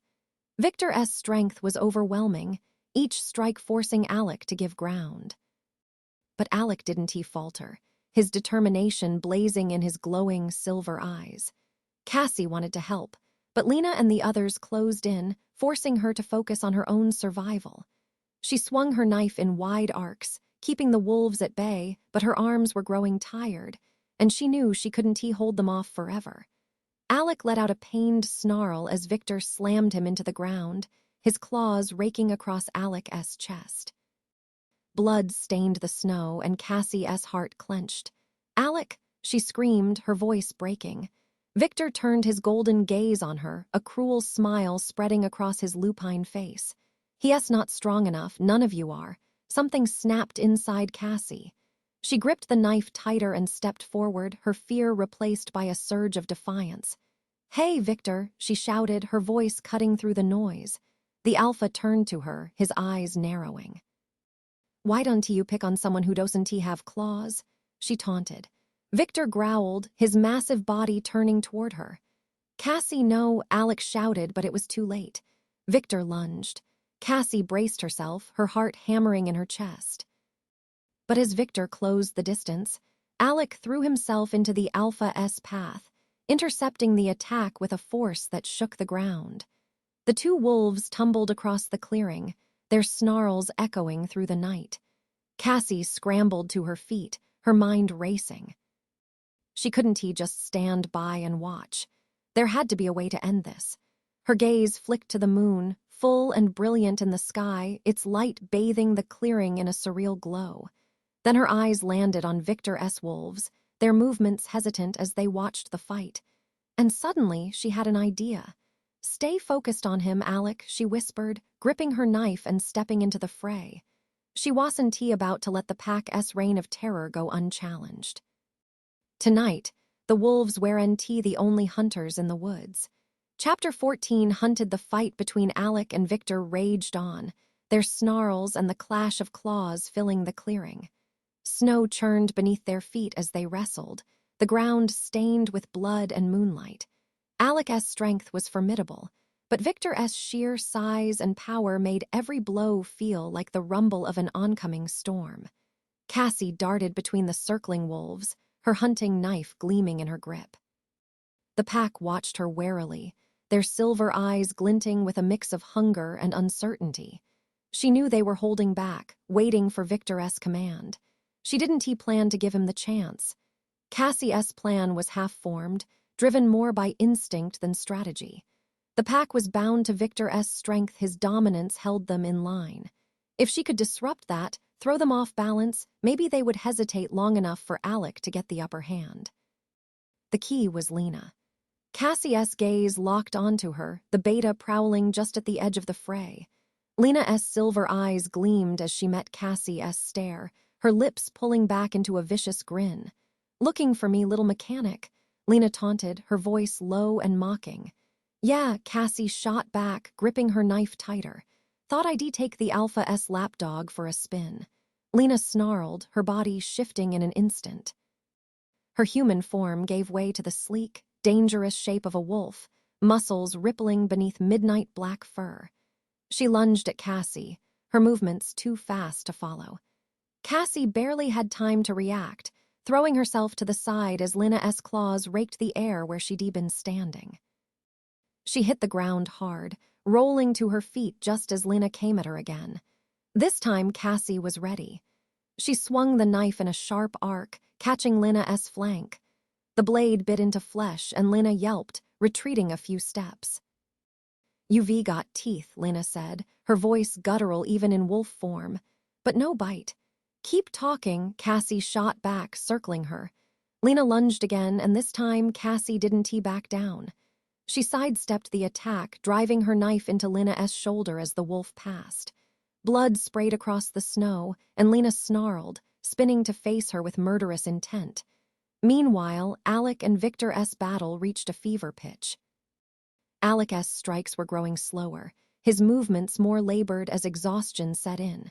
Victor, on the other hand, seemed tireless, his golden eyes glowing with triumph. "You re out of your depth, Alec," Victor growled, slamming him into the ground. "You never should be left." Alec spat blood, his silver eyes blazing.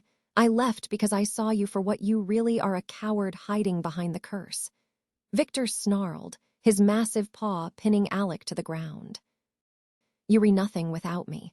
Before Victor could strike the killing blow, a sharp cry cut through the clearing. "Cassie." Victor turned his head just in time to see Lena collapse to the ground, blood staining her fur as Cassie stood over her, the hunting knife trembling in her grip. "Lena!" One of the other wolves barked, rushing forward, but Victor snapped his jaws, silencing them. Cassie met Victor's gaze, her chest heaving. "I told you if you want him, you go through me."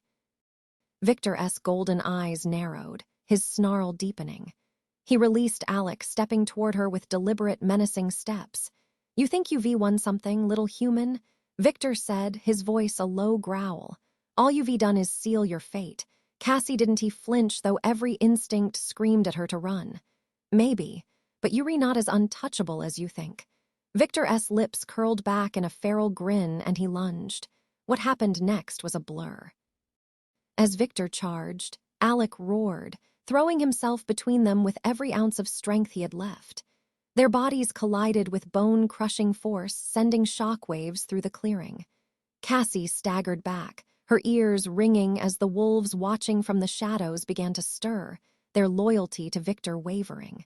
Then, as if drawn by the moon itself, a deafening howl split the air. Cassie turned toward the sound, her breath catching in her throat. Standing on a nearby ridge was a massive wolf, its fur as white as the snow and its eyes glowing an eerie silver blue. It was unlike any of the others, larger, older, and exuding an aura of primal power. The pack froze, their heads snapping toward the newcomer.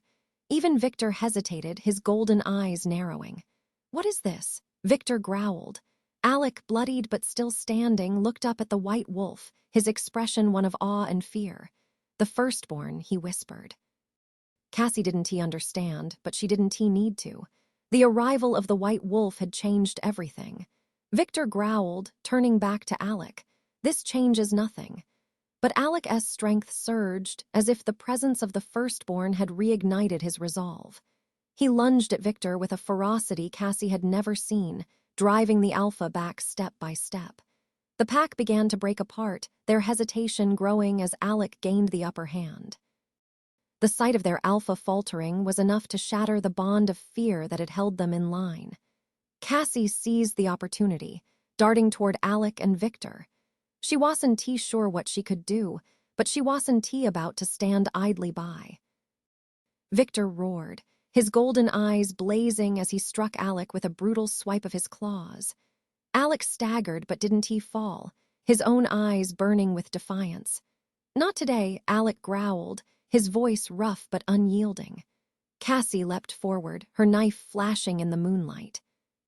She aimed for Victor's exposed side, driving the blade into his ribs with all her strength. Victor howled in pain, his massive body twisting to throw her off. Cassie hit the ground hard, her vision swimming, but she forced herself to stay conscious. The white wolf let out another bone-chilling howl, and the pack scattered, their loyalty shattered. Victor, bloodied and weakened, snarled as he retreated into the woods, his golden eyes blazing with hatred. "This isn't over, Alec, not by a long shot." As the clearing fell silent, Alec staggered to Cassie's side, his body trembling with exhaustion.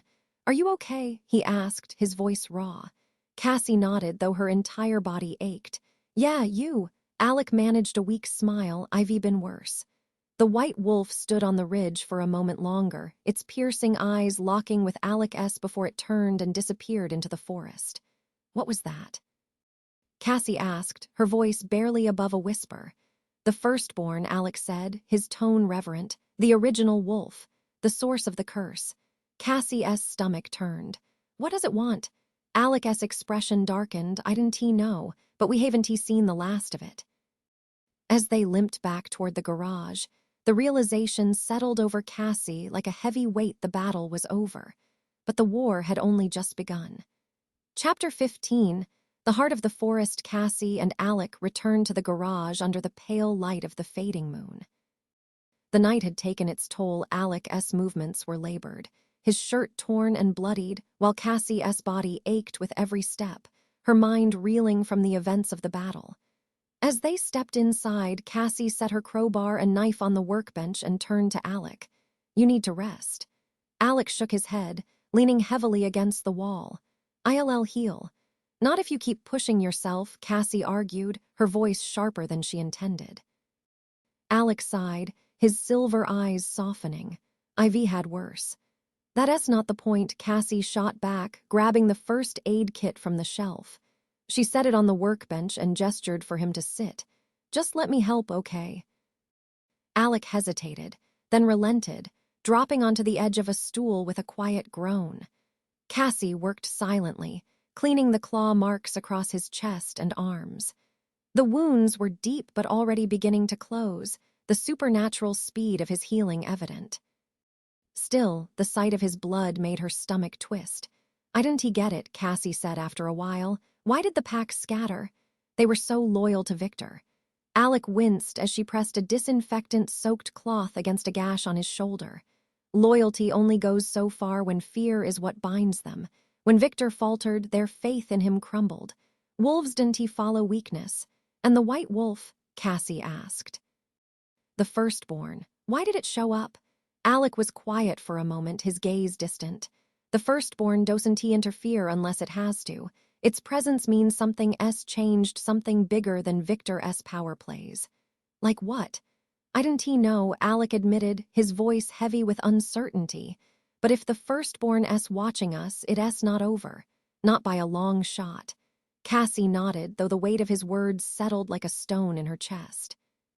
She finished tending to his wounds, then leaned back, letting out a shaky breath. There, she said. That should hold for now. Alec gave her a faint smile. Thanks. Cassie shrugged, brushing off the gratitude. Don't mention it. Just don't die, okay? I am getting tired of patching you up. Alec chuckled, the sound rough but genuine. I'll try my best. By morning, the garage was quiet again, though the tension lingered like an unwelcome guest. Cassie sat on the porch with a cup of coffee, staring out at the forest. The events of the night replayed in her mind: the fight with Victor, the appearance of the firstborn, the way the pack had scattered. Her thoughts were interrupted by the sound of footsteps behind her. Alec stepped onto the porch, his movements steadier now, though his face was still pale. You should be resting, Cassie said, glancing at him. Alec shrugged, leaning against the railing. Could say the same to you. They sat in silence for a while, the only sound the faint rustle of the trees. Finally, Cassie broke the quiet. What now? She asked, her voice barely above a whisper. Alec's expression darkened. Victor will regroup. He won't let this go, not after what happened last night, and the firstborn. It's watching for a reason.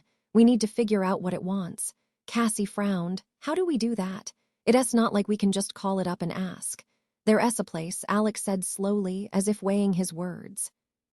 Deep in the forest, the heart of the territory. It's where the curse began. Cassie blinked. The curse has a location.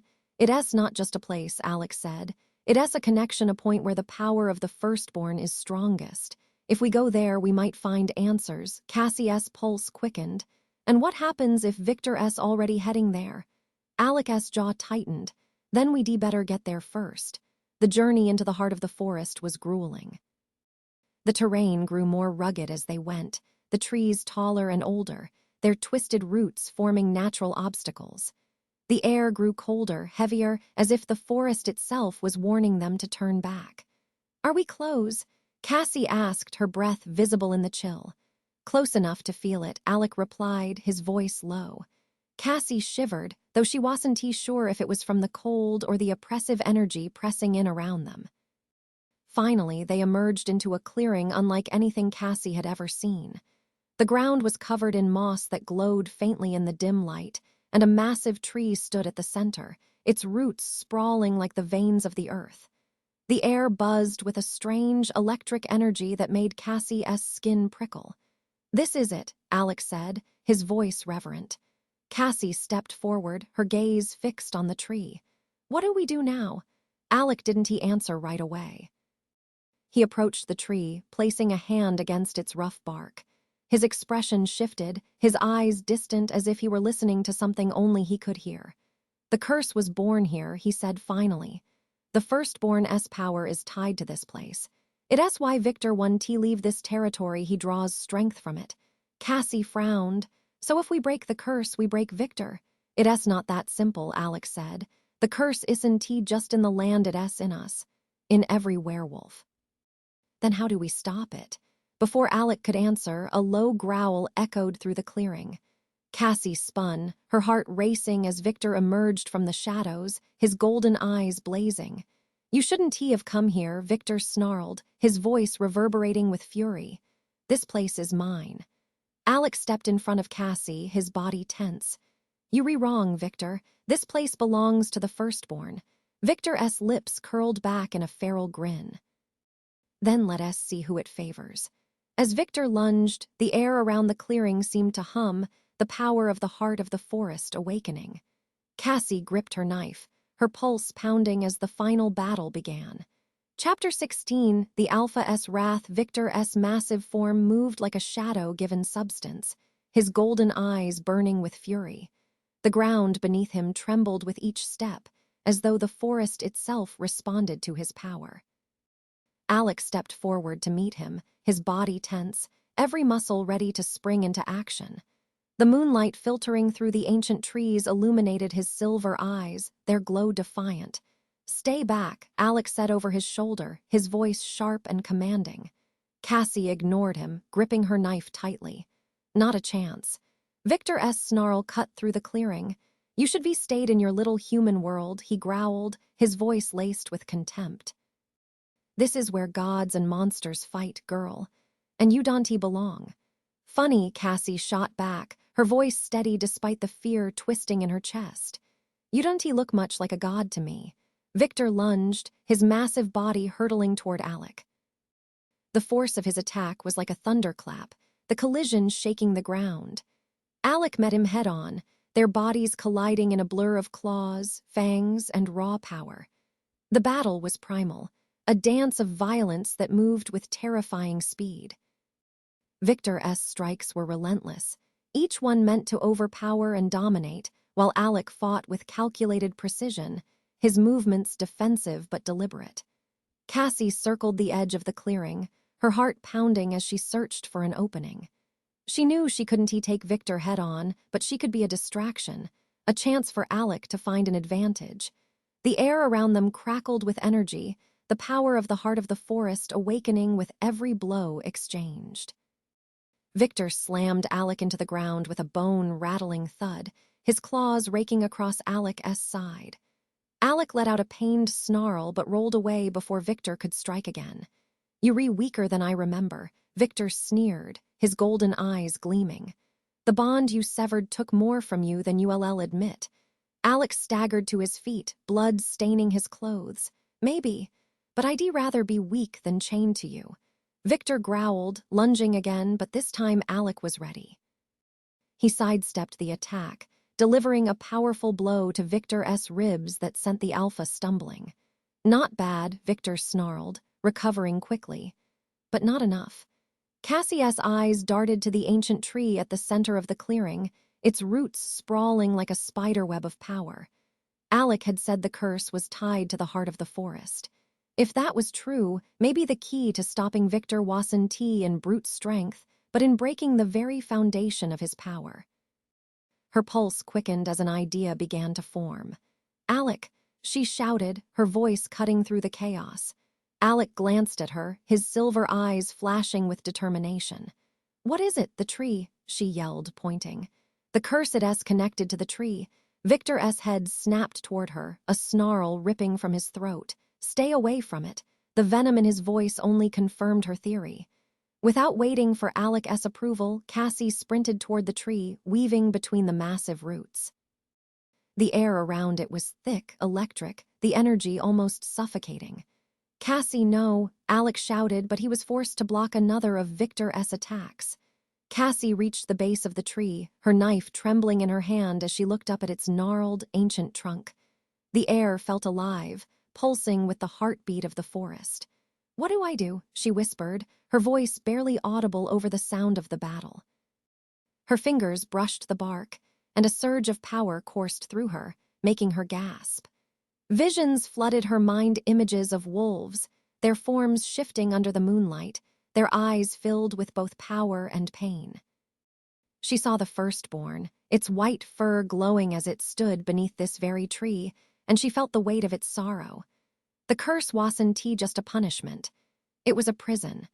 "Break the bond," a voice whispered in her mind, low and resonant, like the forest itself was speaking. Cassie's gaze fell to the roots, where dark tendrils of energy pulsed, snaking into the ground like veins.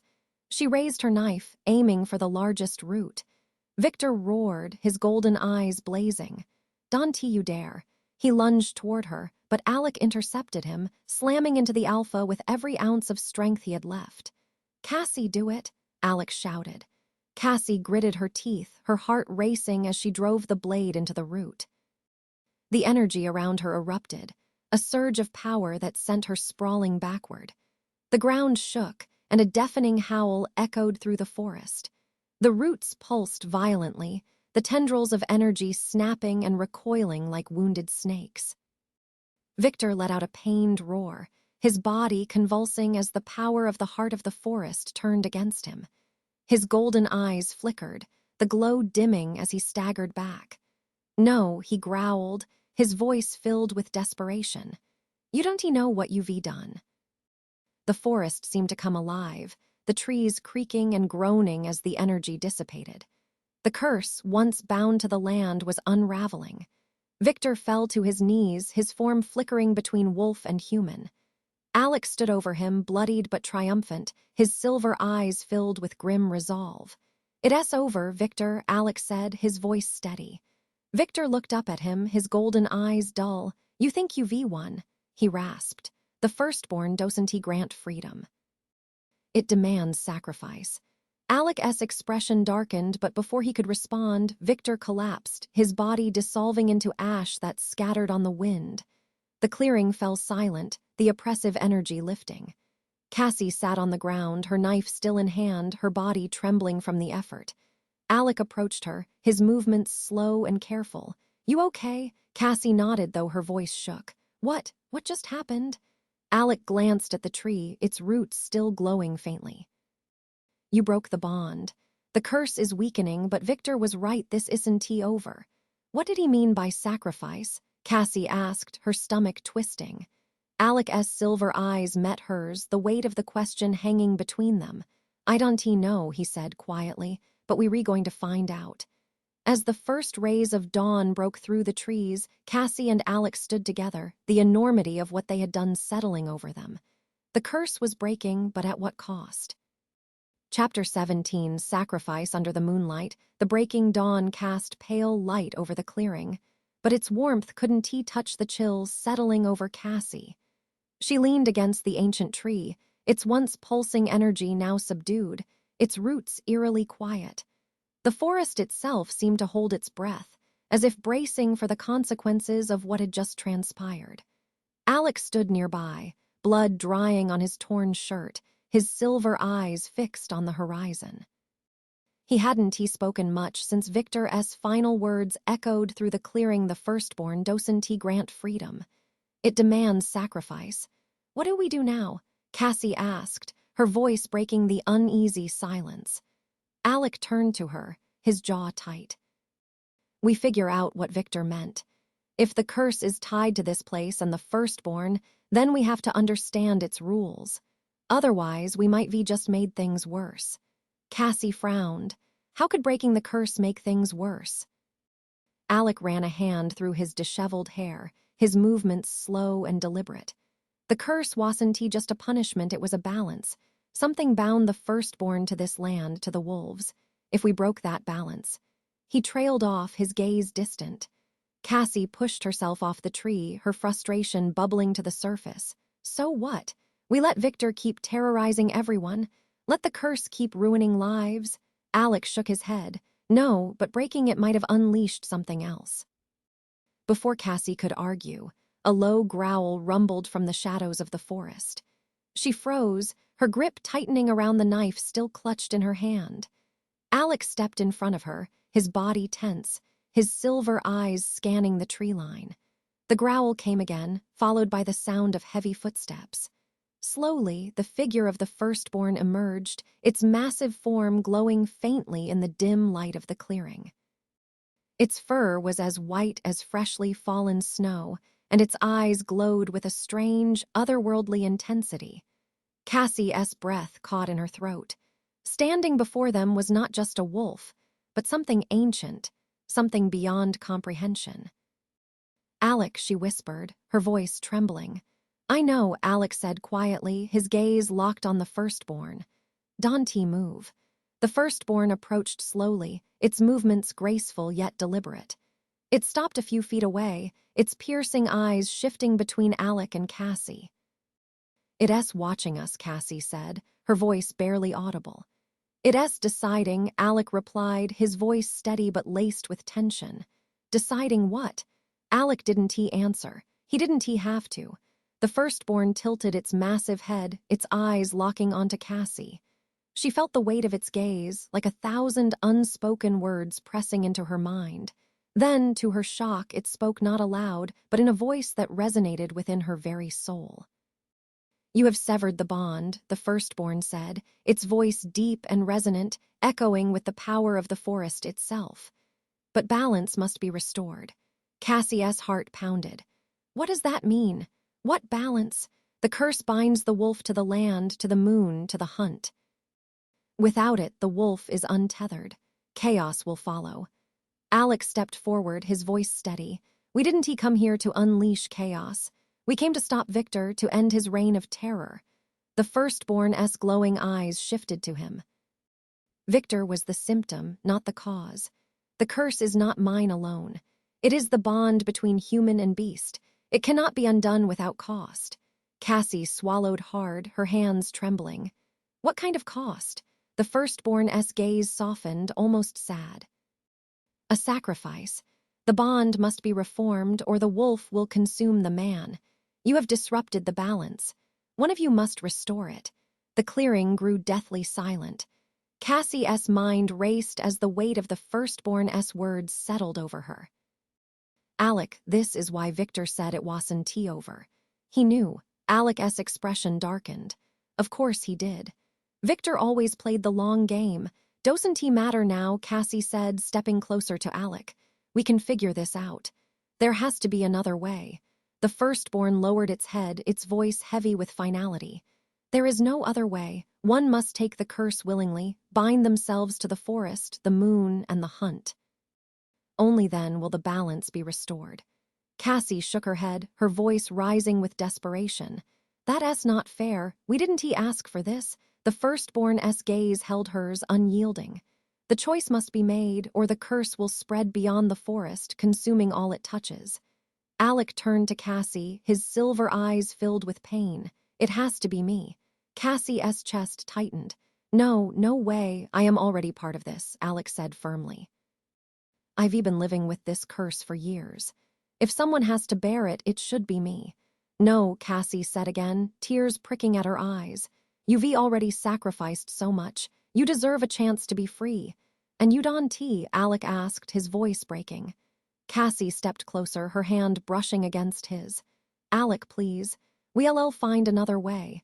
"There isn't another way," Alec said, his voice trembling. "You heard it, Cassie. This is the only way to stop it." The firstborn raised its head, its voice filling the clearing. "The choice must be made now." Cassie looked at Alec, her heart breaking. You can do this alone." Alec's hand closed over hers, his touch warm despite the chill in the air. "I am not alone, Cassie. You've been with me every step of the way." Her tears spilled over as she whispered, "I can lose you." "You won, Alec said, his voice steady. "Not really." With a deep breath, Alec turned to the firstborn. "I'll do it." The firstborn stepped forward, its massive form towering over Alec. "Kneel," it commanded. Alec obeyed, his body trembling but his resolve unbroken. The firstborn lowered its head, touching its nose to Alec's forehead. A surge of energy erupted from the tree, the light blinding and brilliant, enveloping Alec and the firstborn in its glow. The forest seemed to hum, the air crackling with power as the bond was reformed. Cassie watched, her heart aching as Alec's body shifted. His form rippled, his human features blending with the wolf's. When the light faded, he stood taller, stronger, his silver eyes glowing with a new intensity. He turned to her, his gaze steady but filled with sorrow. "It's done," Alec said, his voice resonant with the power of the curse. Cassie ran to him, wrapping her arms around him as tears streamed down her face. "I am so sorry." Alec held her tightly, his voice soft. "You saved me, Cassie. And now I'll protect you. Always." The firstborn stepped back, its eyes glowing with approval. The balance is restored. The curse endures, but so does the bond. As the firstborn disappeared into the forest, Cassie and Alec stood together beneath the ancient tree, their world forever changed. The curse had claimed its price, but it had also given them something unbreakable, a bond forged in sacrifice and love, a promise to face whatever came next together. Chapter 18. A town awakened. The days after the confrontation in the forest felt like a dream, a haze of exhaustion, grief, and tentative hope. Cassie had returned to her lakeside town, her body still sore and her mind heavy with what had transpired. The ancient forest had grown quiet again, its eerie energy no longer pressing at the edges of her consciousness. Alec stayed with her, though he was different now. His presence was calmer, more in tune with the land around him, as if he had become a part of the forest itself. His silver eyes glowed faintly even in daylight, a constant reminder of the bond he now bore. But the scars of their battle lingered. Cassie was in the garage when Jenna arrived, her blonde hair tied back and her expression a mixture of relief and worry. "You alive," Jenna said, throwing her arms around Cassie before she could respond. Cassie winced, the motion tugging at her bruises, but she hugged Jenna back. "Barely." Jenna pulled back, her eyes searching Cassie's face. "What happened out there? One day you retelling me about wolves in the woods, and the next thing I know, half the town is talking about some freak storm that shook the forest." Cassie hesitated, her mind racing to find the right words. "It's complicated." Jenna folded her arms, her gaze sharp. "You always say that." "Spill." Cassie sighed, wiping her hands on a grease-streaked rag. "The short version, we stopped Victor. He's gone, and the pack isn't coming back. But it wasn't easy, and it changed things." "Changed things how?" Jenna asked, her voice softening. Cassie glanced toward the back of the garage where Alec stood quietly, his silver eyes reflecting the dim light. He gave her a small nod, his expression unreadable. "It's hard to explain," Cassie said, choosing her words carefully. "Alec took on something to stop the curse from spreading, something that ties him to the forest. It's not over, but for now, it's under control." Jenna frowned, her gaze shifting to Alec. "So what, he's a werewolf forest guardian now?" Cassie managed a faint smile. "Something like that." Jenna looked between them, then sighed. "I didn't get half of this, but I trust you, Cass. Just don't go running into any more ancient curses without telling me next time, okay?" Cassie chuckled, though her chest ached with the weight of everything left unsaid. "Deal." As the days turned into weeks, the town began to settle back into its familiar rhythms. The whispers about the storm and the strange howls in the woods faded, replaced by the usual gossip at the diner and the hum of fishing boats on the lake. But Cassie knew better than to think it was truly over. One evening, Cassie and Alec sat on the back porch of her small house. the sun dipping below the horizon in a blaze of gold and crimson. The air was crisp, carrying the faint scent of pine and earth. "Do you regret it?" Cassie asked suddenly, her voice breaking the comfortable silence. Alec glanced at her, his silver eyes thoughtful. "Regret what?" "Taking the curse," she said, her gaze fixed on the distant woods. "Giving up your chance to be free." Alec was quiet for a moment, his expression unreadable. Then he said, "Freedom doesn't mean running away from what you are. It means choosing how you face it. And I chose this." Cassie turned to him, her chest tightening.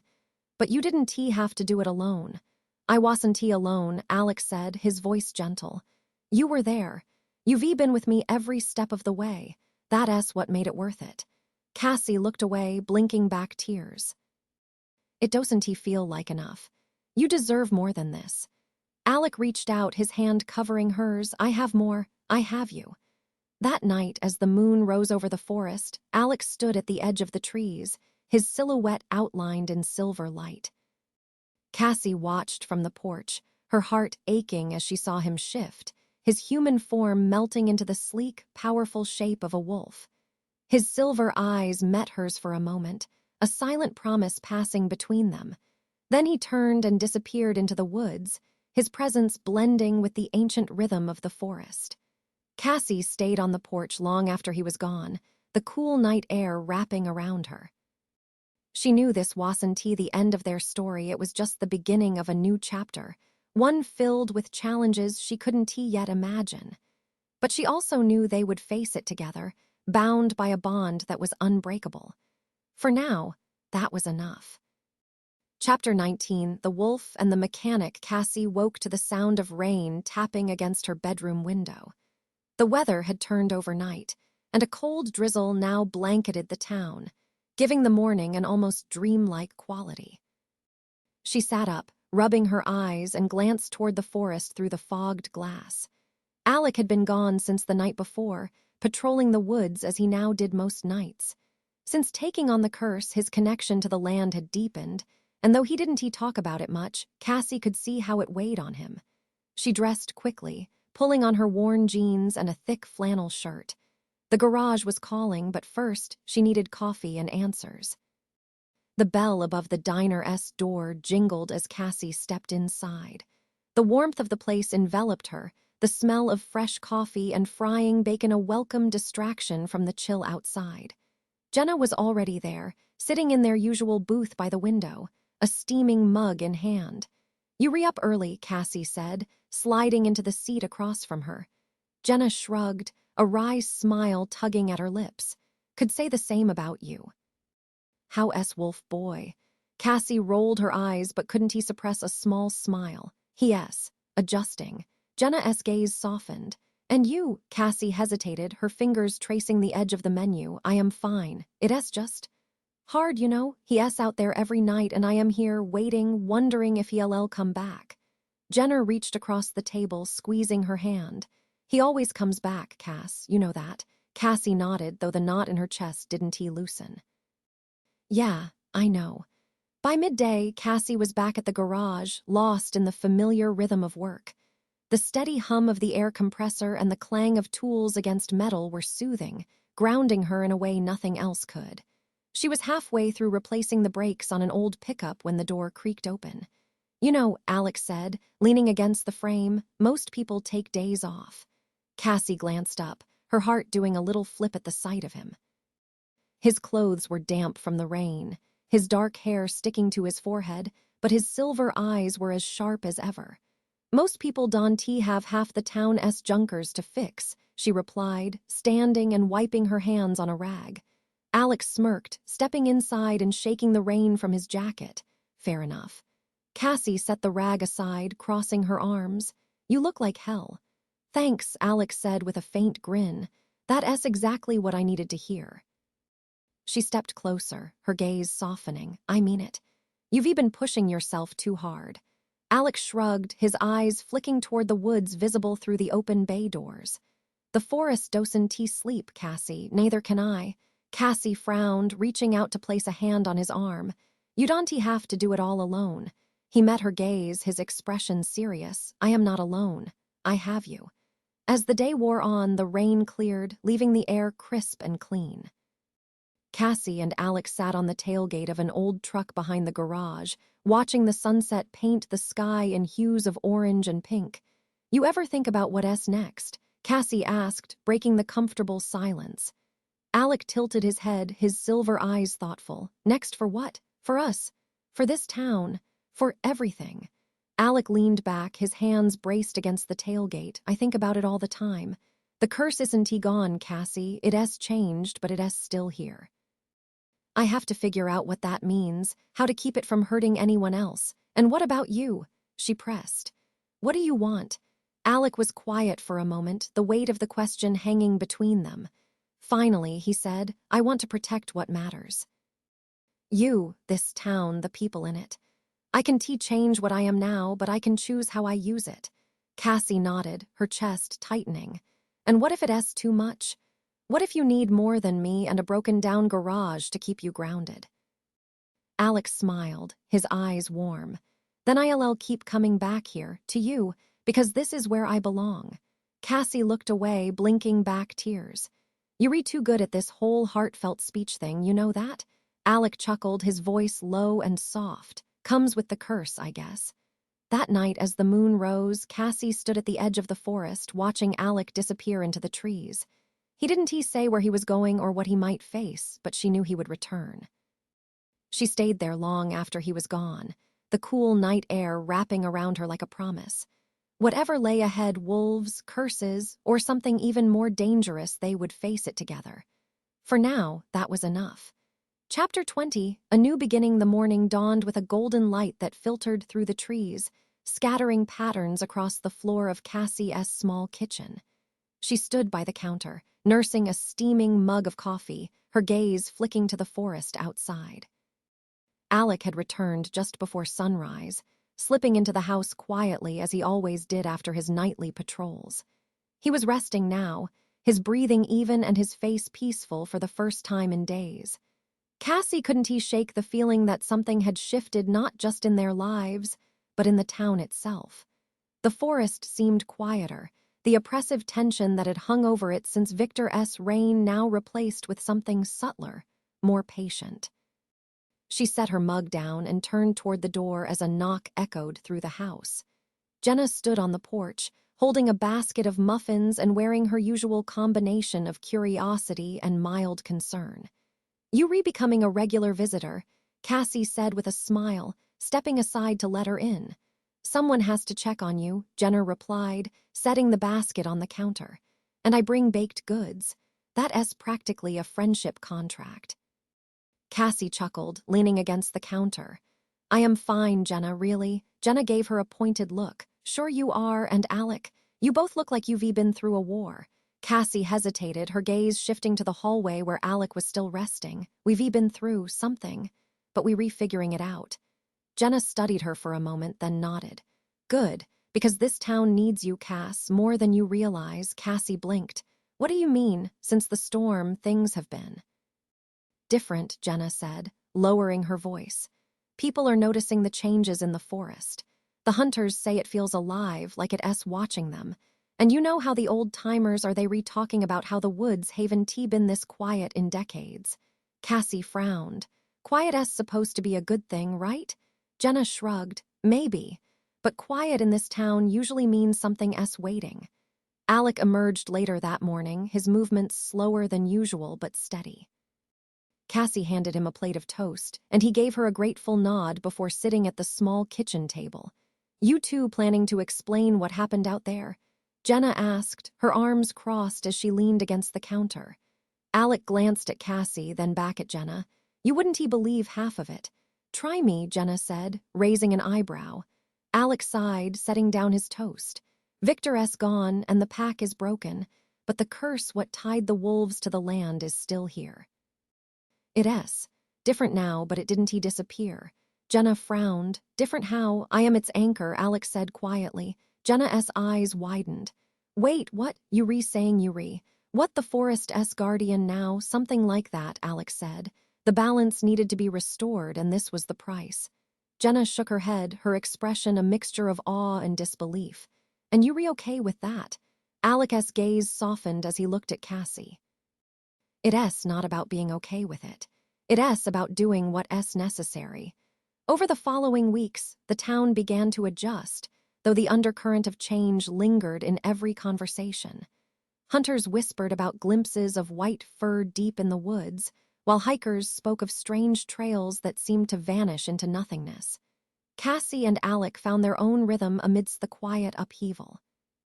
She worked long hours in the garage, fixing engines, and restoring the trust of customers who had grown curious about the strange events surrounding her and Alec. He split his time between helping her and patrolling the forest, his connection to the land now an undeniable part of who he was. One evening, as they sat on the back porch, Cassie glanced at Alec, who was staring out at the tree line. "Do you miss it?" she asked softly. "Miss what?" "Being normal," she said, gesturing vaguely, "not having all of this on your shoulders." Alec was quiet for a moment, his silver eyes reflecting the soft glow of the setting sun. "I didn't think I was ever normal, Cassie, even before the curse. But this," he gestured to the forest, "it's not a burden, it's a purpose. For the first time in a long time, I know who I am." Cassie smiled, her chest tightening. "And who's that?"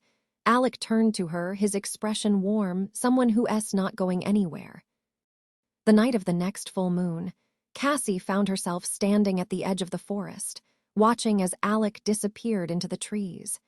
He shifted effortlessly, his form rippling into that of the powerful silver-eyed wolf she had come to know so well.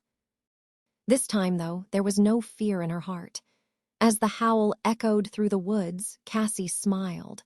The forest had its guardian, and she had found her place in a world she never imagined could be hers. It wasn't perfect, but it was theirs, and it was enough.